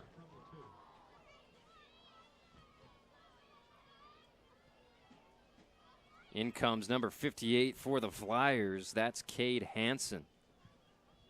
Bringing in some beef here on the 2-yard line. 1st and goal, Springville. Kolomalu in at fullback. Let's see if they try to give the big fella some glory. They don't. They give it to Rigtrup, and he gets in. Follows the big fella through the hole for another Springville touchdown. That'll make the score 18-15 pending the PAT. They'll probably just kick it to make it a 4-point game. But a solid drive by Springville, making a statement physically. Just run, run, run all the way into the end zone to take the lead. And Rigtrup was the man on that drive, folks. Couldn't be stopped. And the kick is up, and it is no good. 2 refs looking at each other. And they say it wasn't any good. 18-15 Springville with 6:57 left in the third quarter. Kicks brought to you by Simply Wisdom Teeth. They always have a great low price of just $899 to get all 4 wisdom teeth pulled, including sedation, with over 400 5-star reviews. Check out what people are saying about Dr. Hendrickson at Simply Wisdom Teeth at simplywisdomteeth.com. It's been a fun game so far, folks, and a beautiful night it has become here in southern Utah. Looking out at the mountains to the left and right. Pink sky at night. Sailor. I think that's good for the Sailor. Here comes the kick. That's Antonino. Boots it. Ball caught by, or no. Anderson decides to let it go. Finally had a chance to maybe return one. He says, no, it's at the 1-yard line. I'll let it bounce for a touchback. Appreciate Fabulous Freddy's, our first down sponsor. Fuel it up, wash it down, and save at 2 Southern Utah Fabulous Freddy's locations. And don't forget a splash drink while you're there. Tell them Devin Dixon sent you. 1st and 10. Barbin, the gunslinger, the junior. One-step drop back, fires into the hands of Greer, and he drops it. That was a fireball, folks. Greer will get blamed for that one in film session. In fact, he's getting benched now, but that ball was 100 miles an hour. 2nd and 10. Twins to either side. Barbin, draw play to Anderson. Makes a guy miss in the box and then gets driven backwards. He hasn't had much space. He hasn't had much room to go. Most of their success running the ball has been with Maycock. That's Avery Anderson. Don't forget, you can follow at Dev Dixon on Twitter. That's the Sports Radio 977 Twitter handle for all you need to know about Region 9 football. Straight drop back pass for Barb. He's throwing it to the right side into double coverage. Overthrows the receiver. The Flyer faithful are saying the safety made contact with the receiver. But I think it was as the ball was going overhead. I think a good no call there. And since we don't have replay to prove me wrong, I'm sticking to it. 6:09 left in the third quarter. Dixie's going to have to punt deep in their own territory. As Josh Barney runs on the field. Forgot he was on the punt team. Punt team's really the worst team to be on. That and field goal team. Number 70, the big fella, Brian Alegria Gomez with the kick to Rigtrup, who does everything for the Sun. I'm getting broadcaster advice from my statistician here. She doesn't realize that she's an unpaid intern. She can keep her advice to herself. 5:58 in the third quarter. Springville with a 3-point lead on the Dixie Flyers. And if I'm Coach Child, I'm just going to run the ball until Dixie could stop it. They weren't able to stop it last series. Rigtrup. Got to be close to the century mark. Instead, they give it to the big fella. Sagapolo.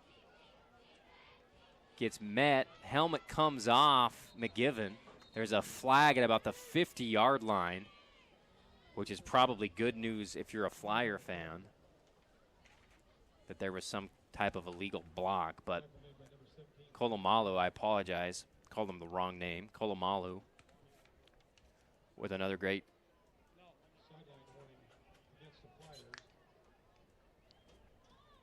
run. And I apologize. I assumed wrong. The flag is going against the Flyers. And that'll be a first down for Springville at the Dixie Flyer 41-yard line. Here's Delamos. Hands it off to Rigtrup, who gets folded in half, but not after decent gain on first down. Maycock getting a bunch of tackles tonight in the box. But that Springville offensive line getting push and getting second level and making it tough on these linebackers to make clean plays.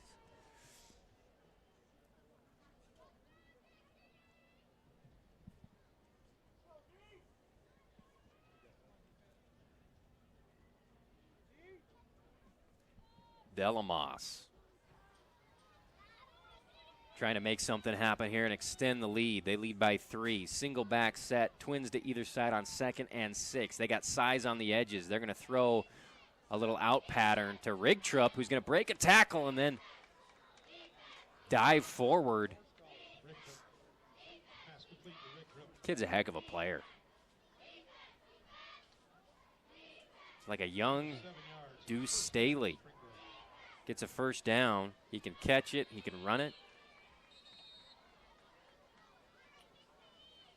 And he's got a 3.85 GPA, folks. Timeout on the field with 4:29 on the clock.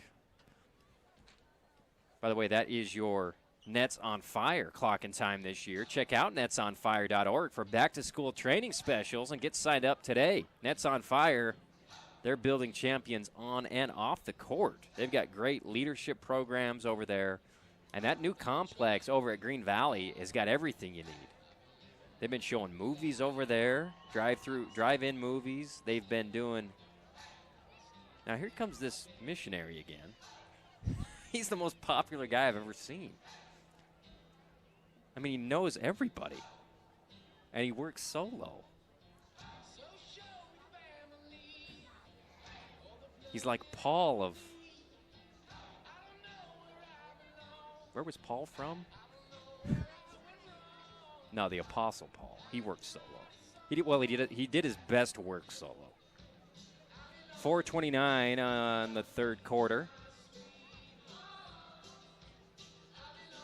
15-18. Red Devils with the ball. I'm trying to get you some updates on some of these other games.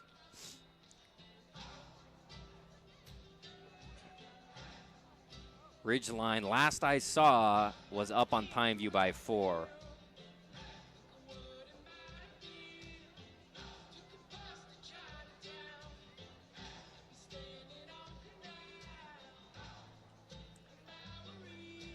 Key moment here for the Flyers. Want to try to keep it a one-possession game, but when Springville's able to run the ball with such success, they make it easy on Delamas to run the offense. And the official timeout is slowly coming to an end as Coach Eggleston is down on the sideline. He's a former Dixie State coach as well. He's helping out the Flyers. Does a heck of a job. Obviously, Coach Monkers, who's had so much success. Oh, and I've neglected to even notice that there's a Dixie Flyer down on the ground. That's what's taking a minute, getting a cramp worked out. Usually, week 1 in St. George in August, there's about 40 cramps a game. And as far as I know, this is the first one, which is rare. So they've been keeping hydrated, which is good. And that's number 28, who's a key member of this Dixie Flyer defense, Mama Otofi. And he's got a sub in there at that left cornerback position for the Flyers. Handoff goes up the middle to Kolomalu for a decent gain.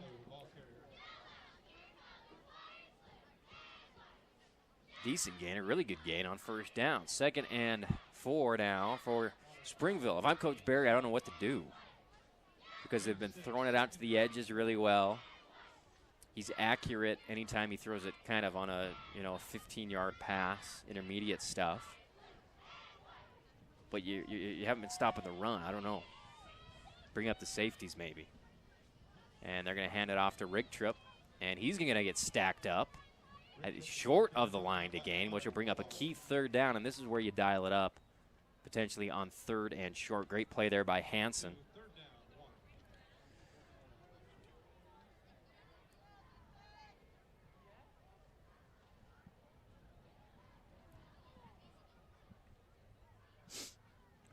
Third and short. And this is 4-down territory, I'm sure, for Springville, but still a key 3rd down here. I formation. We'll see if they're going to bring up Maycock at all. No. Before Dixie's defense could do anything, they just snapped it and ran a quarterback sneak for an easy first down. 3 minutes on the clock here in the third quarter.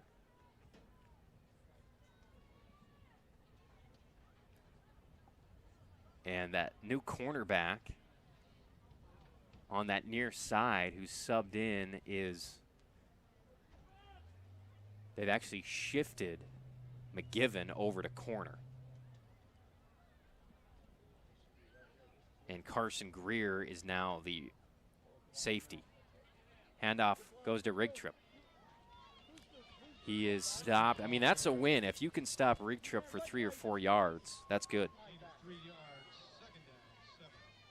That's a good thing for the Flyers. 2nd and 7. play-by-play brought to you in part tonight by Team D. They're our Red Zone sponsors, and that's where Springville is right now. Team D won't be beat, and they're now offering consignment. Go see Jason and Parker at Team D Auto, 488 East, St. George Boulevard. Delamos, Rigtrup, bang, big hit in the hole. Great job. Great read there by Alex Maycock to come downhill and meet Rigtrup right at the line of scrimmage. Also got some help from Cade Hansen. Great gap control, and that puts them in a position to be at 3rd and 7. The one advantage they have, definitely out to the left, size-wise at least, is with Mitchell. But he's got to go up against Keelan Washington. They're going to roll out right. Flood route. They're going to throw it into the back of the end zone. Incomplete. It was intended for their tight end, Cole Clement. Decent coverage by Dixie to make a really tough angle to throw through. And they can't make the connection. It'll be 4th and 7. And you got to figure Springville is going to go for it with a kid who's missed a PAT as their kicker. And I think that was Antonino. 4th and 7. Screens have worked, little hitches and then runs have worked. When they have receivers on an island with a Dixie defender, we'll see how spread out they are here. Yeah, they're going to go shotgun with a tight end, 3 wide receivers and a running back. Delamos, biggest play of the game for Springville and Dixie here in the red zone. Snap goes high. He's looking to throw it, getting heat from the backside. Thrown, incomplete, broken up. What a play by McGivern. Bo McGivern has been a stud in the defensive secondary tonight for Dixie. That ball was right on the money, and he met the receiver, collided with him, broke up the pass, and saved a first down and then maybe a touchdown, and maybe the biggest defensive play of the game. Barbin flings it out on a little out route. Caught by Greer.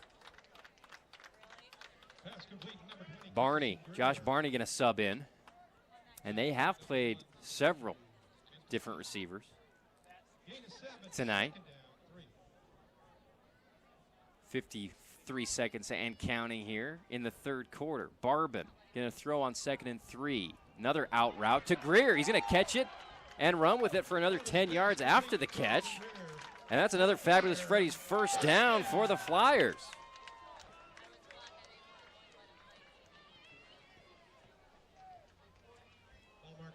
And looking out at the crowd, they like what they see out of this junior quarterback.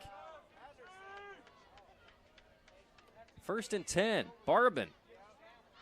Flushed out of the pocket, rolls right, throws low. And it was intended for Easton Ellett. He was open, but Barbin was moving quick and had to throw and didn't have his feet, so it went low and incomplete. 2nd and 10 coming up for Dixie. They've moved away from the run when Maycock is such a key component of your defense. He's had success running the ball, but double reverse. Here we go. They're going to Washington. Barbin out to block for him. He puts a hat on a defender, and Washington gets the first down. That's Shea Anderson. Shea Anderson gets his biggest carry of the night, coming from the left slot position, gets the double reverse and shows his quickness for another Flyer. Fabulous Freddy's first down.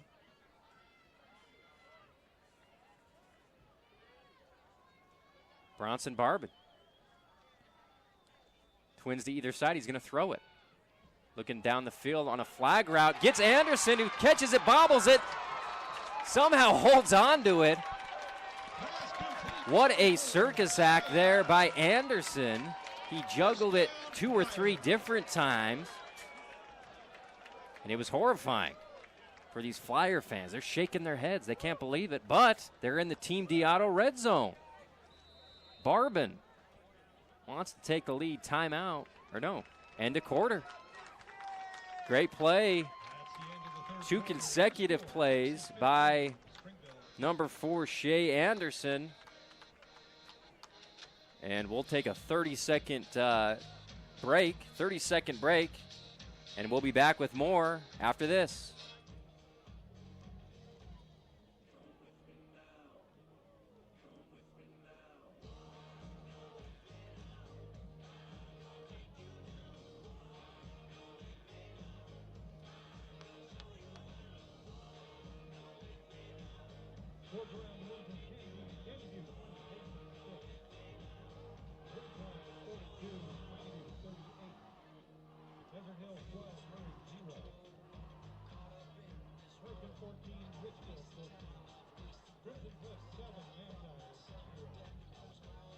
All right, welcome back. It is Region 9 football. It's the Dixie Flyers with the ball in the red zone. They're down 15-18 to Springville. What a play. A couple plays in a row by Shea Anderson. He got out a double reverse, and then he got a flag route towards the sideline, which he juggled up and down a few times before gathering and getting the reception. Now Dixie in a great position. 1st and 10 from the Springville 16-yard line. Timeouts brought to you by the Scott Gibson team at Intercap Lending. They don't mask fees, folks. See how much you can save with the Scott Gibson team. 619-8080. You can call or text. You're now watching on sportsradio977.com as well as listening on 94.9, 890 AM KDXU. Appreciate you joining us for another thrilling game between these two rivals in week 1 of high school football season here at Walbrook Stadium. Barbin, drop back pass, throws it, little hitch right at the sticks, off the hands, and Barbin took a blow there right after getting rid of the ball. They've kept him pretty clean tonight. A lot of one-step drops, getting rid of the ball, catch and throw type stuff, but he's also thrown it accurately down the field. That time maybe a little high, but pretty catchable. 2nd and 10. Barbin, Maycock in the backfield with him. He's looking right. He's going to gun one. Hunter Knighton makes the catch on that little shallow cross. Knighton hasn't got a lot of targets tonight, but he's one of the best athletes on the team. An official timeout as the Springville Red Devil goes to the ground, and that's Rigtrup, the best player for Springville tonight. He's going both ways. He's got to be over 100 yards running the ball. 11:42 on the clock. Red Devils lead by 3. Appreciate all of our local sponsors helping us bring you Region 9 action, including Santa Hollow Resort. They got 27 beautiful holes of golf at Santa Hollow. Plus, you can stay in the villas or check out a show at the new Rock Bowl music venue. Follow them on Instagram or Facebook to keep up with events, or call 656-GOLF for tee times.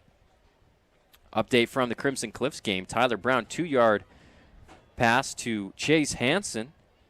Crimson Cliffs leads 14-0 over Manti, who's a division lower, but they beat Crimson last year. The Manti Templars. That would be quite a event out at Crimson Cliffs High School, their first ever home game, to get a win tonight. And that would be, I'm sure, a tremendous feeling for Coach Tate and Wayne Alafapo, the defensive coordinator, and, of course, Michael Winslow, the AD. Of course, all of those guys have Dixie High heritage, but now they bleed red, apparently, over with the Mustangs. Official timeout. Here's our second cramp of the game.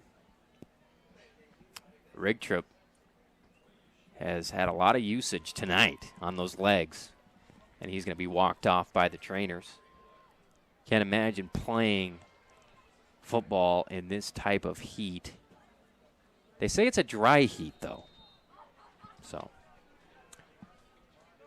First and goal from the full 4-yard line. Barben with Maycock. Trips to the right. Let's see if he hands it off or sprints out right. He's going to take it himself. QB power up the middle. Barben lumbers his way behind Maycock for a rushing touchdown. He's got one throwing and one rushing tonight, and I've been impressed with the kid's agility and speed. He's only run it a couple times, and that time after a bobbled snap. Lurches into the end zone.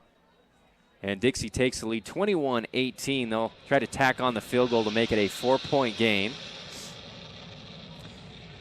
First Days Hardware update. Spanish Fork and Cedar locked up at 14 with 6 minutes left in the third quarter. Kick is up, and it is good.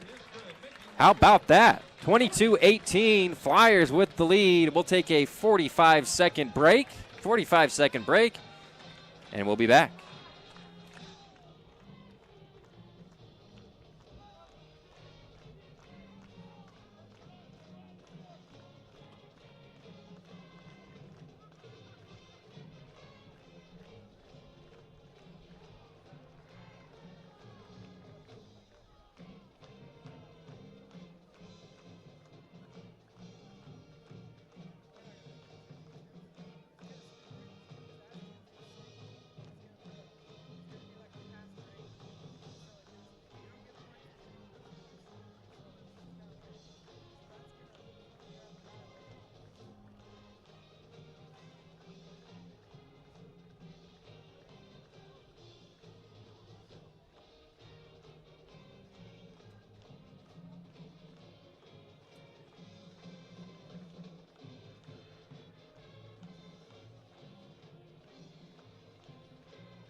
Welcome back, Dixie Flyers with the 22-18 lead after the Bronson Barben rush up the middle for the touchdown.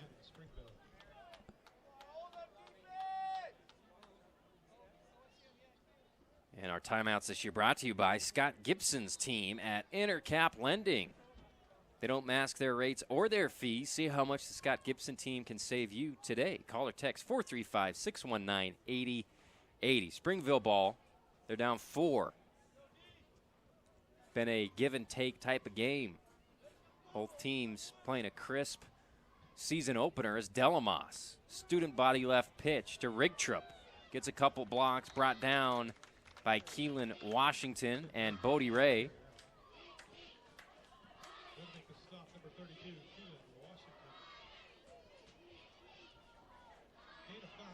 11:06 on the clock for Dixie Flyer fans joining us on the radio. Truman Allo, one of the stars on this defensive side of the ball for the Flyers, had a leg injury in the first half and has not returned. They put a brace on his leg. He got crack blocked, blindsided. It was a penalty, and he had to leave the game. I formation, handoff to the right. Rigtrup with a lot of room, and he bursts forward for another first down. He is so quick through the seams, folks. He gets any daylight, as they say, and he bursts through it. What a game for Rigtrup, who's only 5'8", but he's sneaky. He's 5 yards past you before you even see him. 10-20 in the fourth quarter. Red Devils driving. Delamos, I formation. I think they're going to want to just keep running it. They give it to the fullback. Big number 92, that's Kevin Kolomalu.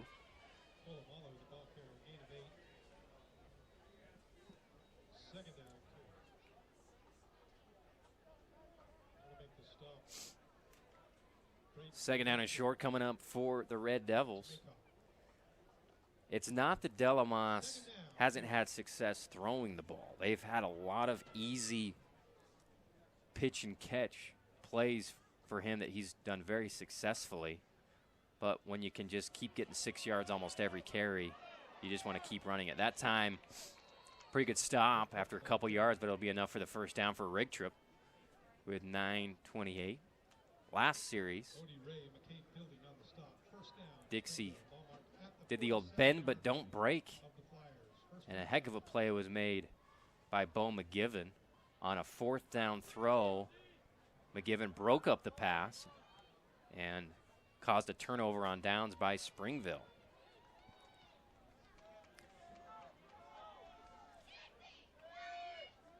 (9:11) and ticking. Here we go. 1st and 10, I formation. Delamas right up the middle. McGivern spurts through, and the offensive line deserves a lot of credit because they're occupying not only their counterparts on the D-line, but getting up into linebackers' faces. And McGivern has a red carpet for about 10 yards until he's met by a safety. Not good for the Flyers. 1st and 10. Hands on hips is Alex Maycock, who's been a warrior tonight, playing both sides of the ball with the most pivotal positions, middle linebacker and running back. Great play there by the defensive line. Nowhere for Rigtrip to go. And that's Erickson with a big play, and kudos to the rest of the defensive line. They were not moved. They held their ground. And Rigtrip tried to bounce it out, but Erickson said, no soup. For you, 8 minutes, 4th quarter, 36-yard line. Here's Springville, I formation. Delamas in a hoist to the right. Ball complete to his biggest target. That's Caden Cooper. Only a couple catches on the night. I think Keelan Washington, who he's usually matched up against, he wasn't that time. But Washington has done an excellent job against the bigger receiver. Couple of fades. Washington has been right there to break passes up. 3rd and short. They usually use Kolomalu in a blocking. Yeah, heck of a play. Once again on a 3rd down.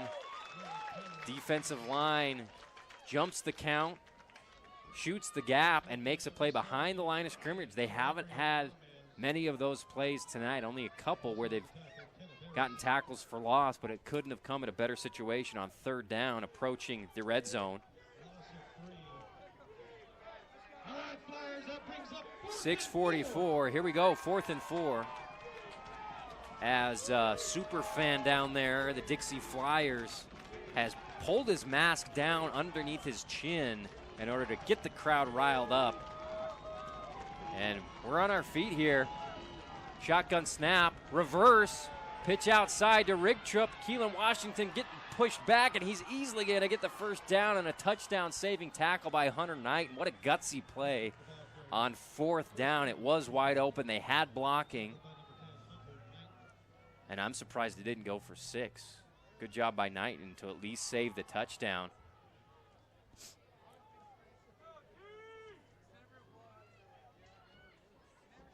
The cornerback on that side, Keelan Washington, was there, but it's one of those things where you're off balance because you're going full speed one way, and then you're trying to get back, and as you're moving back, you're getting pushed back, and you have no footing to make a play.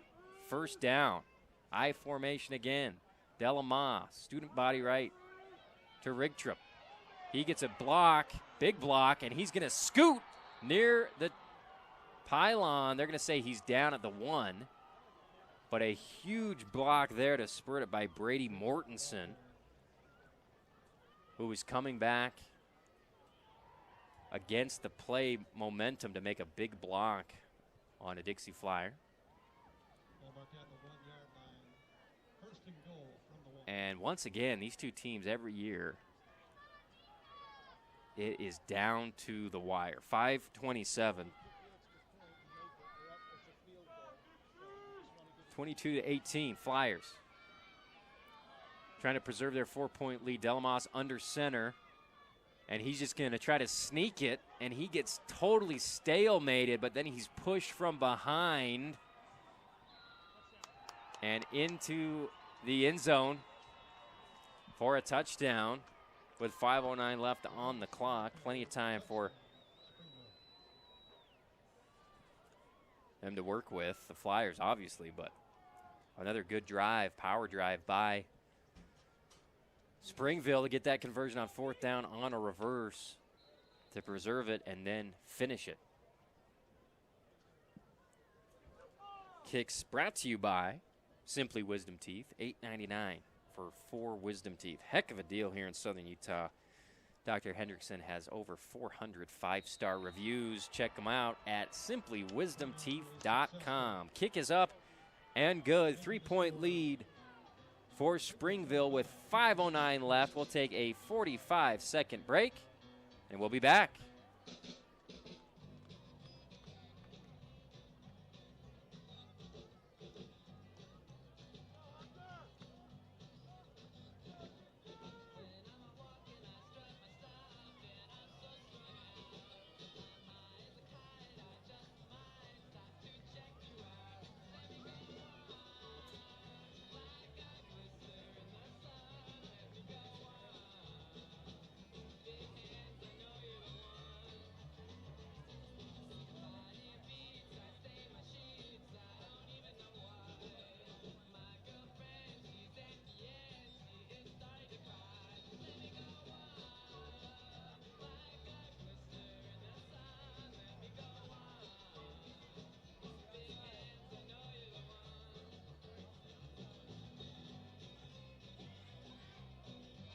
Welcome back.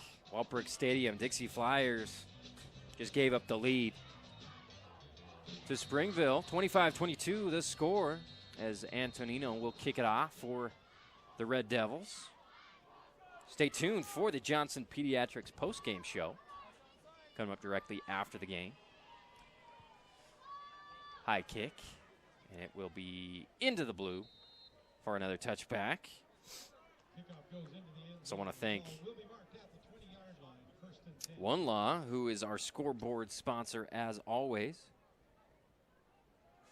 One Law makes it easy to find highly skilled, passionate lawyers for all your legal needs. Make one call to One Law, your dedicated personal injury attorney. 634-1LAW or onelaw.com.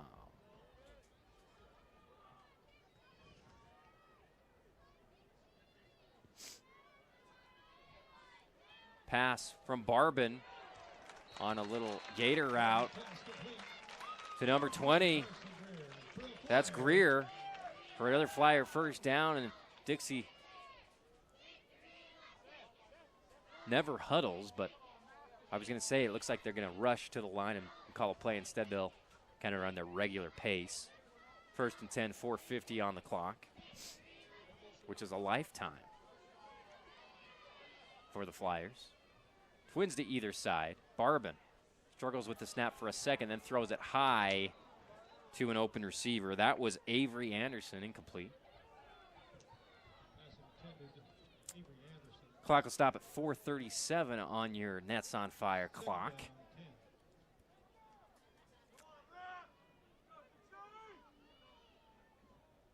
And getting some things sorted out on the field. Springville with their 4-man front. They're playing man underneath, and they're trying to bracket Greer on that out route, but Barbin's able to fit it in for a 5-yard gain. Springville had Cole Clement, number 11, the linebacker, getting into his drop zone and a cornerback sandwiching Greer, but he was able to get some daylight on the sideline for a nice catch. 3rd and manageable. Key play here with only 4.5 minutes left. Ball goes to Greer. Beautiful on the money on a 3rd down. Gutsy throw by the junior in the biggest series so far of his career. And he puts it on the money. Gets the fabulous Freddy's first down. Barbin to Anderson up the middle. He protects the ball well with both arms and pushes for a 6-yard gain.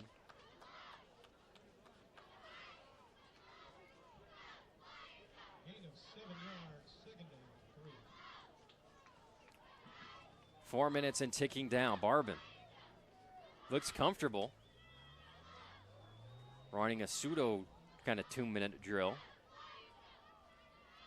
even though they always kind of run that. Eggleston signals in, Coach Eggleston signals in the play call. And here's Barbin. Straight drop back, looking deep, throws it down the middle of the field, off the hands of Easton Ellett.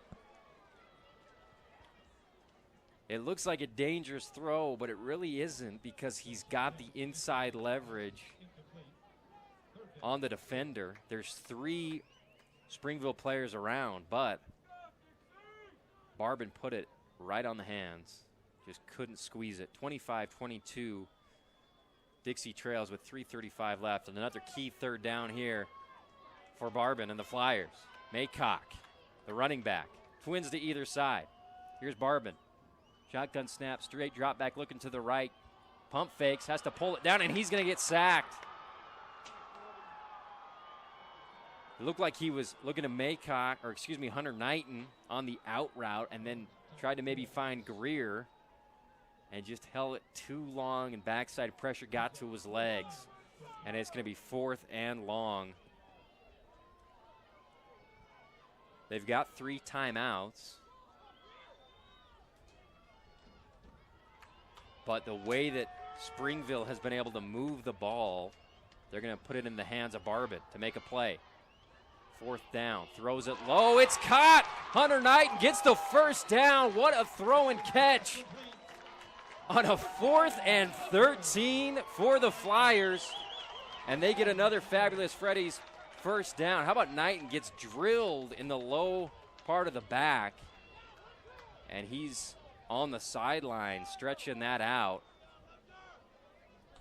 What a huge catch at his thigh pads there for the 1st down. 2:35. Twins to either side. Looking to pass again. Barbin pressured on the backside, throws it while running to the right, throws it left and wide of the intended receiver, Greer. Incomplete pass. Clock will stop at 2:29. Flyers have all 3 timeouts, as do the Red Devils. 2nd down. 10 to go. Something was off on that snap, but there's no whistle or flag. Springville was standing up. They weren't ready for it. Timeout Flyers after the run. And we'll keep it right here. Appreciate Luke Udy. If you're shopping for insurance, that's never as fun as watching your favorite team win until you save a ton of money at home. On home, auto, or life insurance, call Luke Udy today at 435-251-9102. What a night of Region 9 action. Canyon View gets not quite the win. But they're up 33-6 against Payson at the start of the 4th quarter.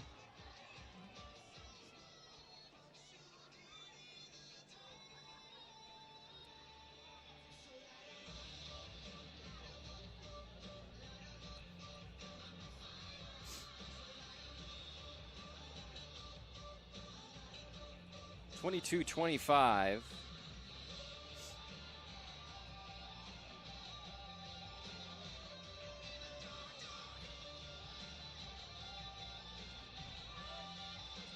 Key 3rd and 8 for Barbin. He's converted on a 3rd down this drive and a 4th down on 4th and 13. Found Hunter Knight. Incredible. And you talk about the legacy of Dixie quarterbacks. They just kind of pass the torch. Reggie Graff, from Jacob Barbin, from of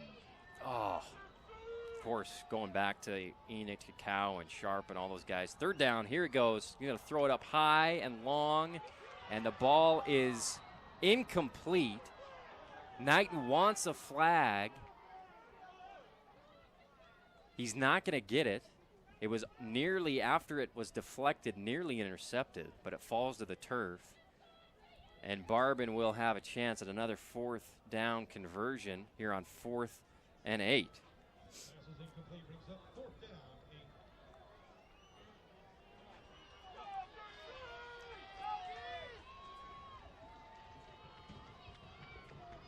8. Here he goes.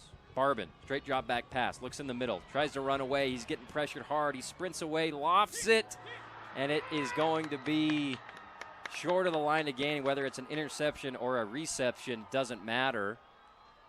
It was intended for Josh Barney. Now, they still got 2 timeouts with 2:07 left on the clock. So they need an incredible stand and some fortuitous timing to go their way to get the ball back. But what an effort by Bronson Barbin in his first start so far in this game. Huge conversions to keep things going for the Flyers. Just couldn't get enough magic on that 4th and 8 throw as he was flushed out of the pocket. Barely got away from getting sacked. Tried to finesse a pass, just didn't have a guy open. Handoff goes up the middle. He's stacked up by Alex Maycock. Flyers will. Why aren't they calling a timeout right now? They're going to save their timeouts. Loss of 2, 2nd and long, so they're going to save it for after 2nd and 3rd down instead of having to let the clock run potentially on 3rd down. 2nd and long. From the 28-yard line, Springville. Delamas, I formation. They're just going to run it up the middle 2 more times. He's watching the back judge count off so he can milk every. He drops the ball. There's a fumble, but I think he falls right back on top of it. Timeout, Dixie. They're in a great position with 1:18 left. 1 more timeout in their pocket. And the way that Child has called this game, you don't anticipate he's going to try to throw for a 1st down. I think he's going to be happy to make Dixie use their last timeout and kick them the ball with about 1:15 or whatever's going to be on the clock and give them the ball back with no timeouts left. Now, if I'm him, I'm not willing to do that. Delamas has been accurate throwing the ball, all for 1 interception. And if you're just going to allow Dixie to get the ball with a minute left with no timeouts around their own 30-yard line after the punt, as opposed to throwing the ball here where you've had success and just end the game with this play, but they're going to go I formation and they're going to pitch it out. And Rigtrip going to try to make a Herculean effort, and he's going to be tackled. Bo McGivern. 1:11 on the clock. Dixie's going to have time to make a play. I just disagree with the conservatism that we've seen kind of on both sides tonight. Do you really want to give Barbin the ball with 1:11 with the plays he's made in that last series? I don't know. It's going to be a blast to watch. Always is between these two. You're listening to the Sullivan Homes game of the night here on 94.9 FM, 890 AM KDXU, as well as watching on sportsradio977.com. Region 9 Hearst Ace Hardware update. 21-17, Hurricane leads.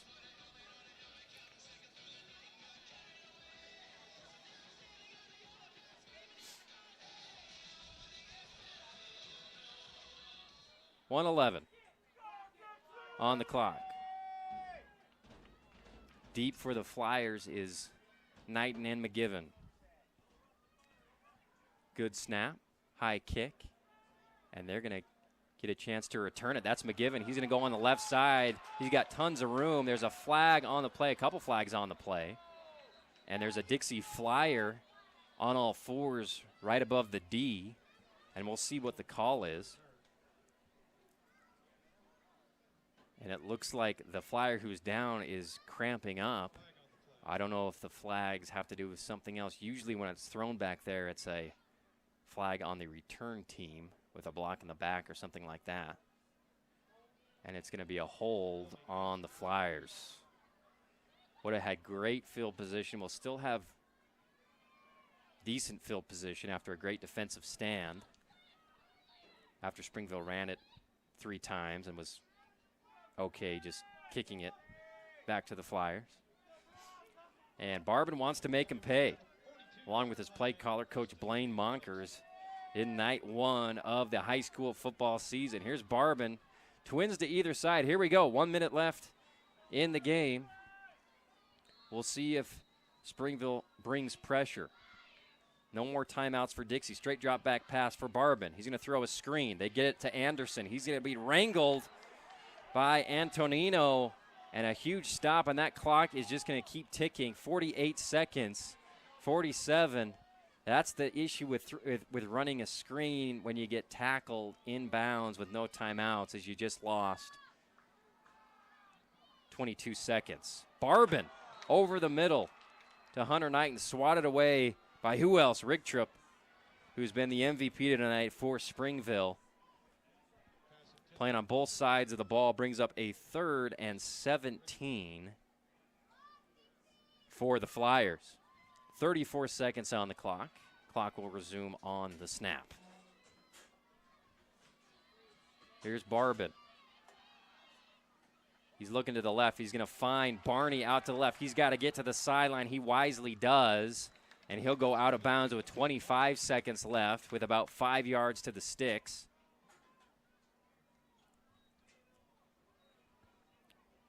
Fourth down coming up for Barbin. Whatever they do, it's kind of got to be towards the sidelines. Barbin looking to the left sideline. Nobody comes open. Now he's rolling out right, and he's going to launch it up to Knighton, who catches it, goes up and catches it inbounds. I thought there should have been pass interference as well. The clock will stop on the first down. And it'll resume on the whistle to resume play. 15 seconds. You got to clock it or have a play. The clock's already going. They're at 10 seconds. He's got to snap the ball. He doesn't know the clock's going. 8 seconds. Throws it to the sideline. It's incomplete. Great effort by Greer. Way too much time. They allowed way too much time to come off the clock before that play. You got to clock it. 2 seconds now. They got one play to throw a Hail Mary.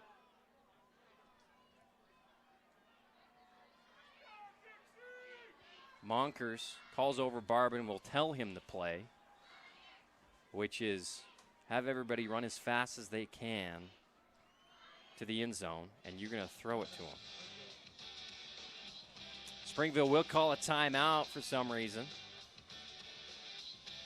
And they're going to tell their guys, knock it down. Don't try to pick it off.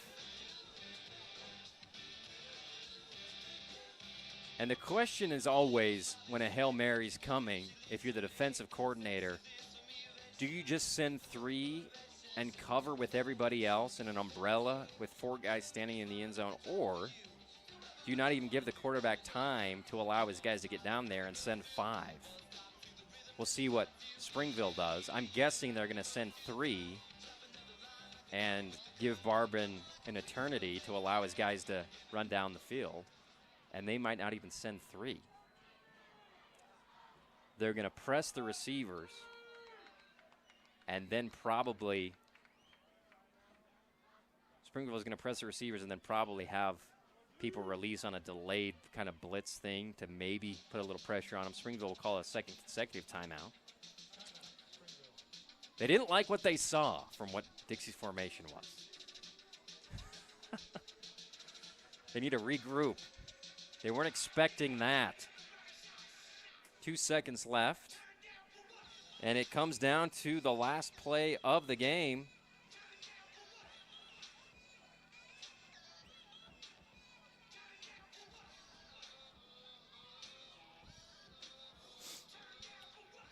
Turned down for what? Blasting here.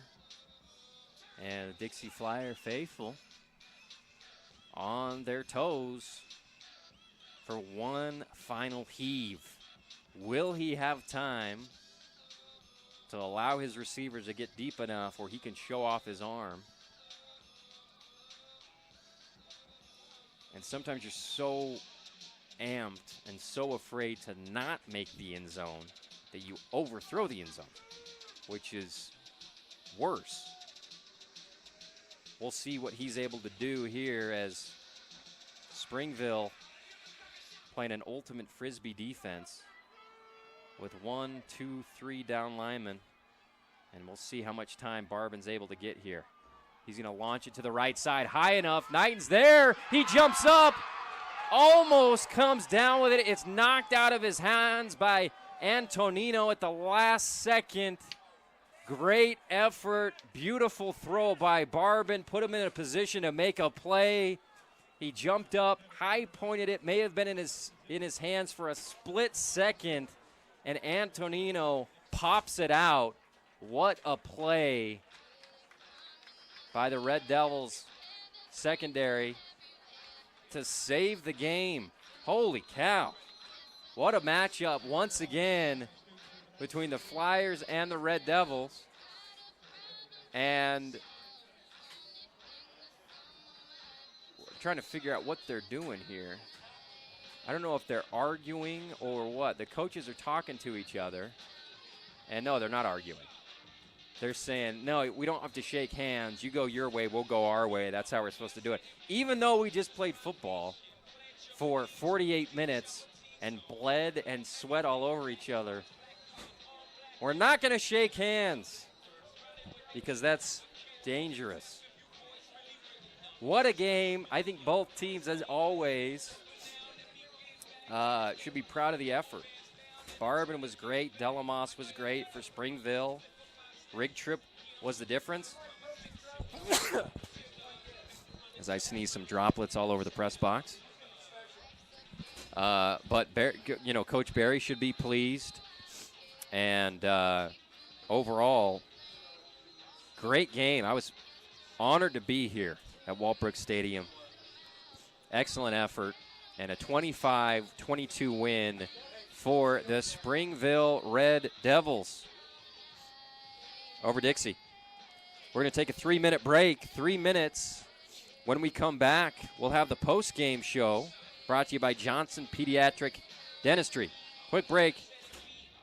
Back with more after this 3-minute break.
All right, welcome back. You're listening to the Johnson Pediatrics post-game show live from Waltbrook Stadium in another barn burner game between these two schools, Springville and Dixie. Came down to the last play, as it usually does, and Hunter Knighton almost came down with a Hail Mary heave from Bronson Barb, and it was swatted out of his hands by number 1 of Springville. That was Zachary Antonino, who made the game-saving swat, defensive play. But Barbin was great all game long. He had a rushing touchdown. He had a passing touchdown to Alex Maycock. The other touchdown, the third touchdown scored by Dixie, was Easton Ellett on a little jet sweep play to the goal line. But the difference today, the X factor, if you will, was number 6, Seth Rigtrup for Springville. He was a monster offensively. Never busted one for more than 20, 30 yards. But every time he touched the ball, he made at least 6 yards. Yeah, I don't have the stats for you, but I'm sure when we look at it tonight or tomorrow, his average was probably 7 yards or more, maybe 8 tonight for Rigtrup. And he caught the ball out of the backfield. Tough kid, only 5'8", but tough to tackle, tough to find. And before you knew it, before you could even find him, he was 6 yards past you and going for more. So what a game. You're listening to the Johnson Pediatrics post-game show. Dr. Cody Johnson and his staff make your kids feel right at home. See why so many are choosing Johnson Pediatrics. Give them a call at 628-0511 and ask for the new patient special. Try to get you some Hearst Ace hardware updates.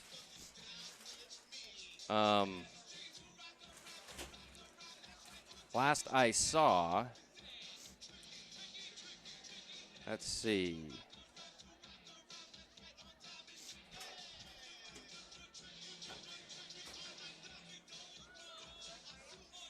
Trying to get some more scores for you here. We'll get them as they come in, but here tonight, Springville with the win over the Dixie Flyers in another great game. It was a shame Truman Allo went out in the first half.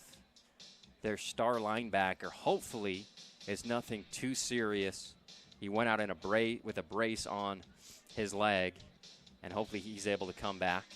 Alex Maycock did an admirable job at middle linebacker and running back tonight for the Flyers. I was surprised at a couple decisions by Coach Child, but it worked out for him. They got the win against Dixie. We're going to take a 1-minute break. When we come back, we'll hand out our honors for tonight and send you into your Friday evening. What a night in Region 9 sports. You can tune over to the Region 9 Live wrap-up show hosted by Devin Dixon and Rustin Burnside to get all the details on all the Region 9 action. They're live from Crimson Cliffs. Last I saw, Crimson Cliffs was about ready to win that game. So we're going to take a 1-minute break, and when we come back, we'll wrap this sucker up for you. Thanks for being with us.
And welcome back to the Johnson Pediatrics post-game show. Appreciate you joining us on KDXU as well as Sports Radio 977.com, CEC TV, shooting the pictures for you tonight. They did 2 games for us, including the game of the night, which was over at Crimson Cliffs, but we said, hey, we can't miss this Dixie Springville game. and I'm glad we didn't because it was awesome, and appreciate CEC TV helping us bring it to you in video form. Time now for our Appliance Wholesalers Plus Playmaker Play of the Game. It's easier than you think to buy direct and save at Appliance Wholesalers Plus, the #1 playmakers in the appliance business, open to the public across from the freeway from the Bloomington Walmart. Save money at AWP. Okay, I'm going to give a Playmaker Play of the Game to both of the teams. One, Springville gets the overall play of the game on that reverse on 4th down that preserved their drive and allowed them to later take the lead. They ran it, 4th and 4, 4th and 6. They run a reverse. It works like a charm. It was a great play call. Number 2 for Dixie probably has got to be McGivern, who broke up the pass in the secondary on a 4th down to give Dixie a chance to retake the lead, which they later did. So both of those plays, you guys get the Appliance Wholesalers Plus Playmaker Play of the Game. Save money at AWP. They're the playmakers. They're local, and you get it at wholesale prices across the freeway from the Bloomington Walmart. Time now for our Player of the Game, delivered to you by DATS Trucking. They always deliver. They're your quality service carrier. Fuel it up. Grab a snack at Ernie's 2 Sinclair Station at the top of the boulevard, delivering your DATS Trucking Player of the Game all season long and forever. They've been doing this forever for us, so we appreciate DATS Trucking and Ernie's 2 Sinclair Station. They are tremendous, and if you haven't had those chicken strips, then you're not a red-blooded Southern Utah. They're incredible. Our DATS Trucking Player of the Game. Now you look at Bronson Barbin, who I thought had a tremendous game, had his back up against the wall at the end, trying to make a play, nearly threw a game-winning Hail Mary at the end. He was great. I think I'm going to give it to the junior quarterback. I mean, Bo McGivern was tremendous on the defensive side of the ball, but we gave him the AWP thing. We gave him the Playmaker Play of the Game. So let's give Barbin, in a losing effort, the Player of the Game. I thought he was awesome. Obviously for Springville, it's Rigtrup, number 6. He was great.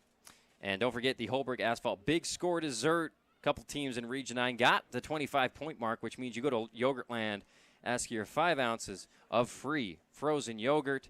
And we appreciate Holbrook Asphalt bringing you the Big Score Dessert all season long. Once again, tune on over to 97.7 FM ESPN Radio for the Region 9 Live wrap-up show brought to you by Ideal Home and Paint. Devin Dixon, Rustin Burnside have the call for you. Appreciate our statistician for being with us here tonight. Smoking hot. Holy cow. Appreciate her being here. And CEC TV for shooting the pictures. We'll be back with you next week for more Region 9 football. It's going to be a blast, folks. If tonight's game was any indication, we're in for a lot of fun. Enjoy your weekend. We'll see you on Monday on the Devin Dixon Show, 4 to 6 on ESPN Radio.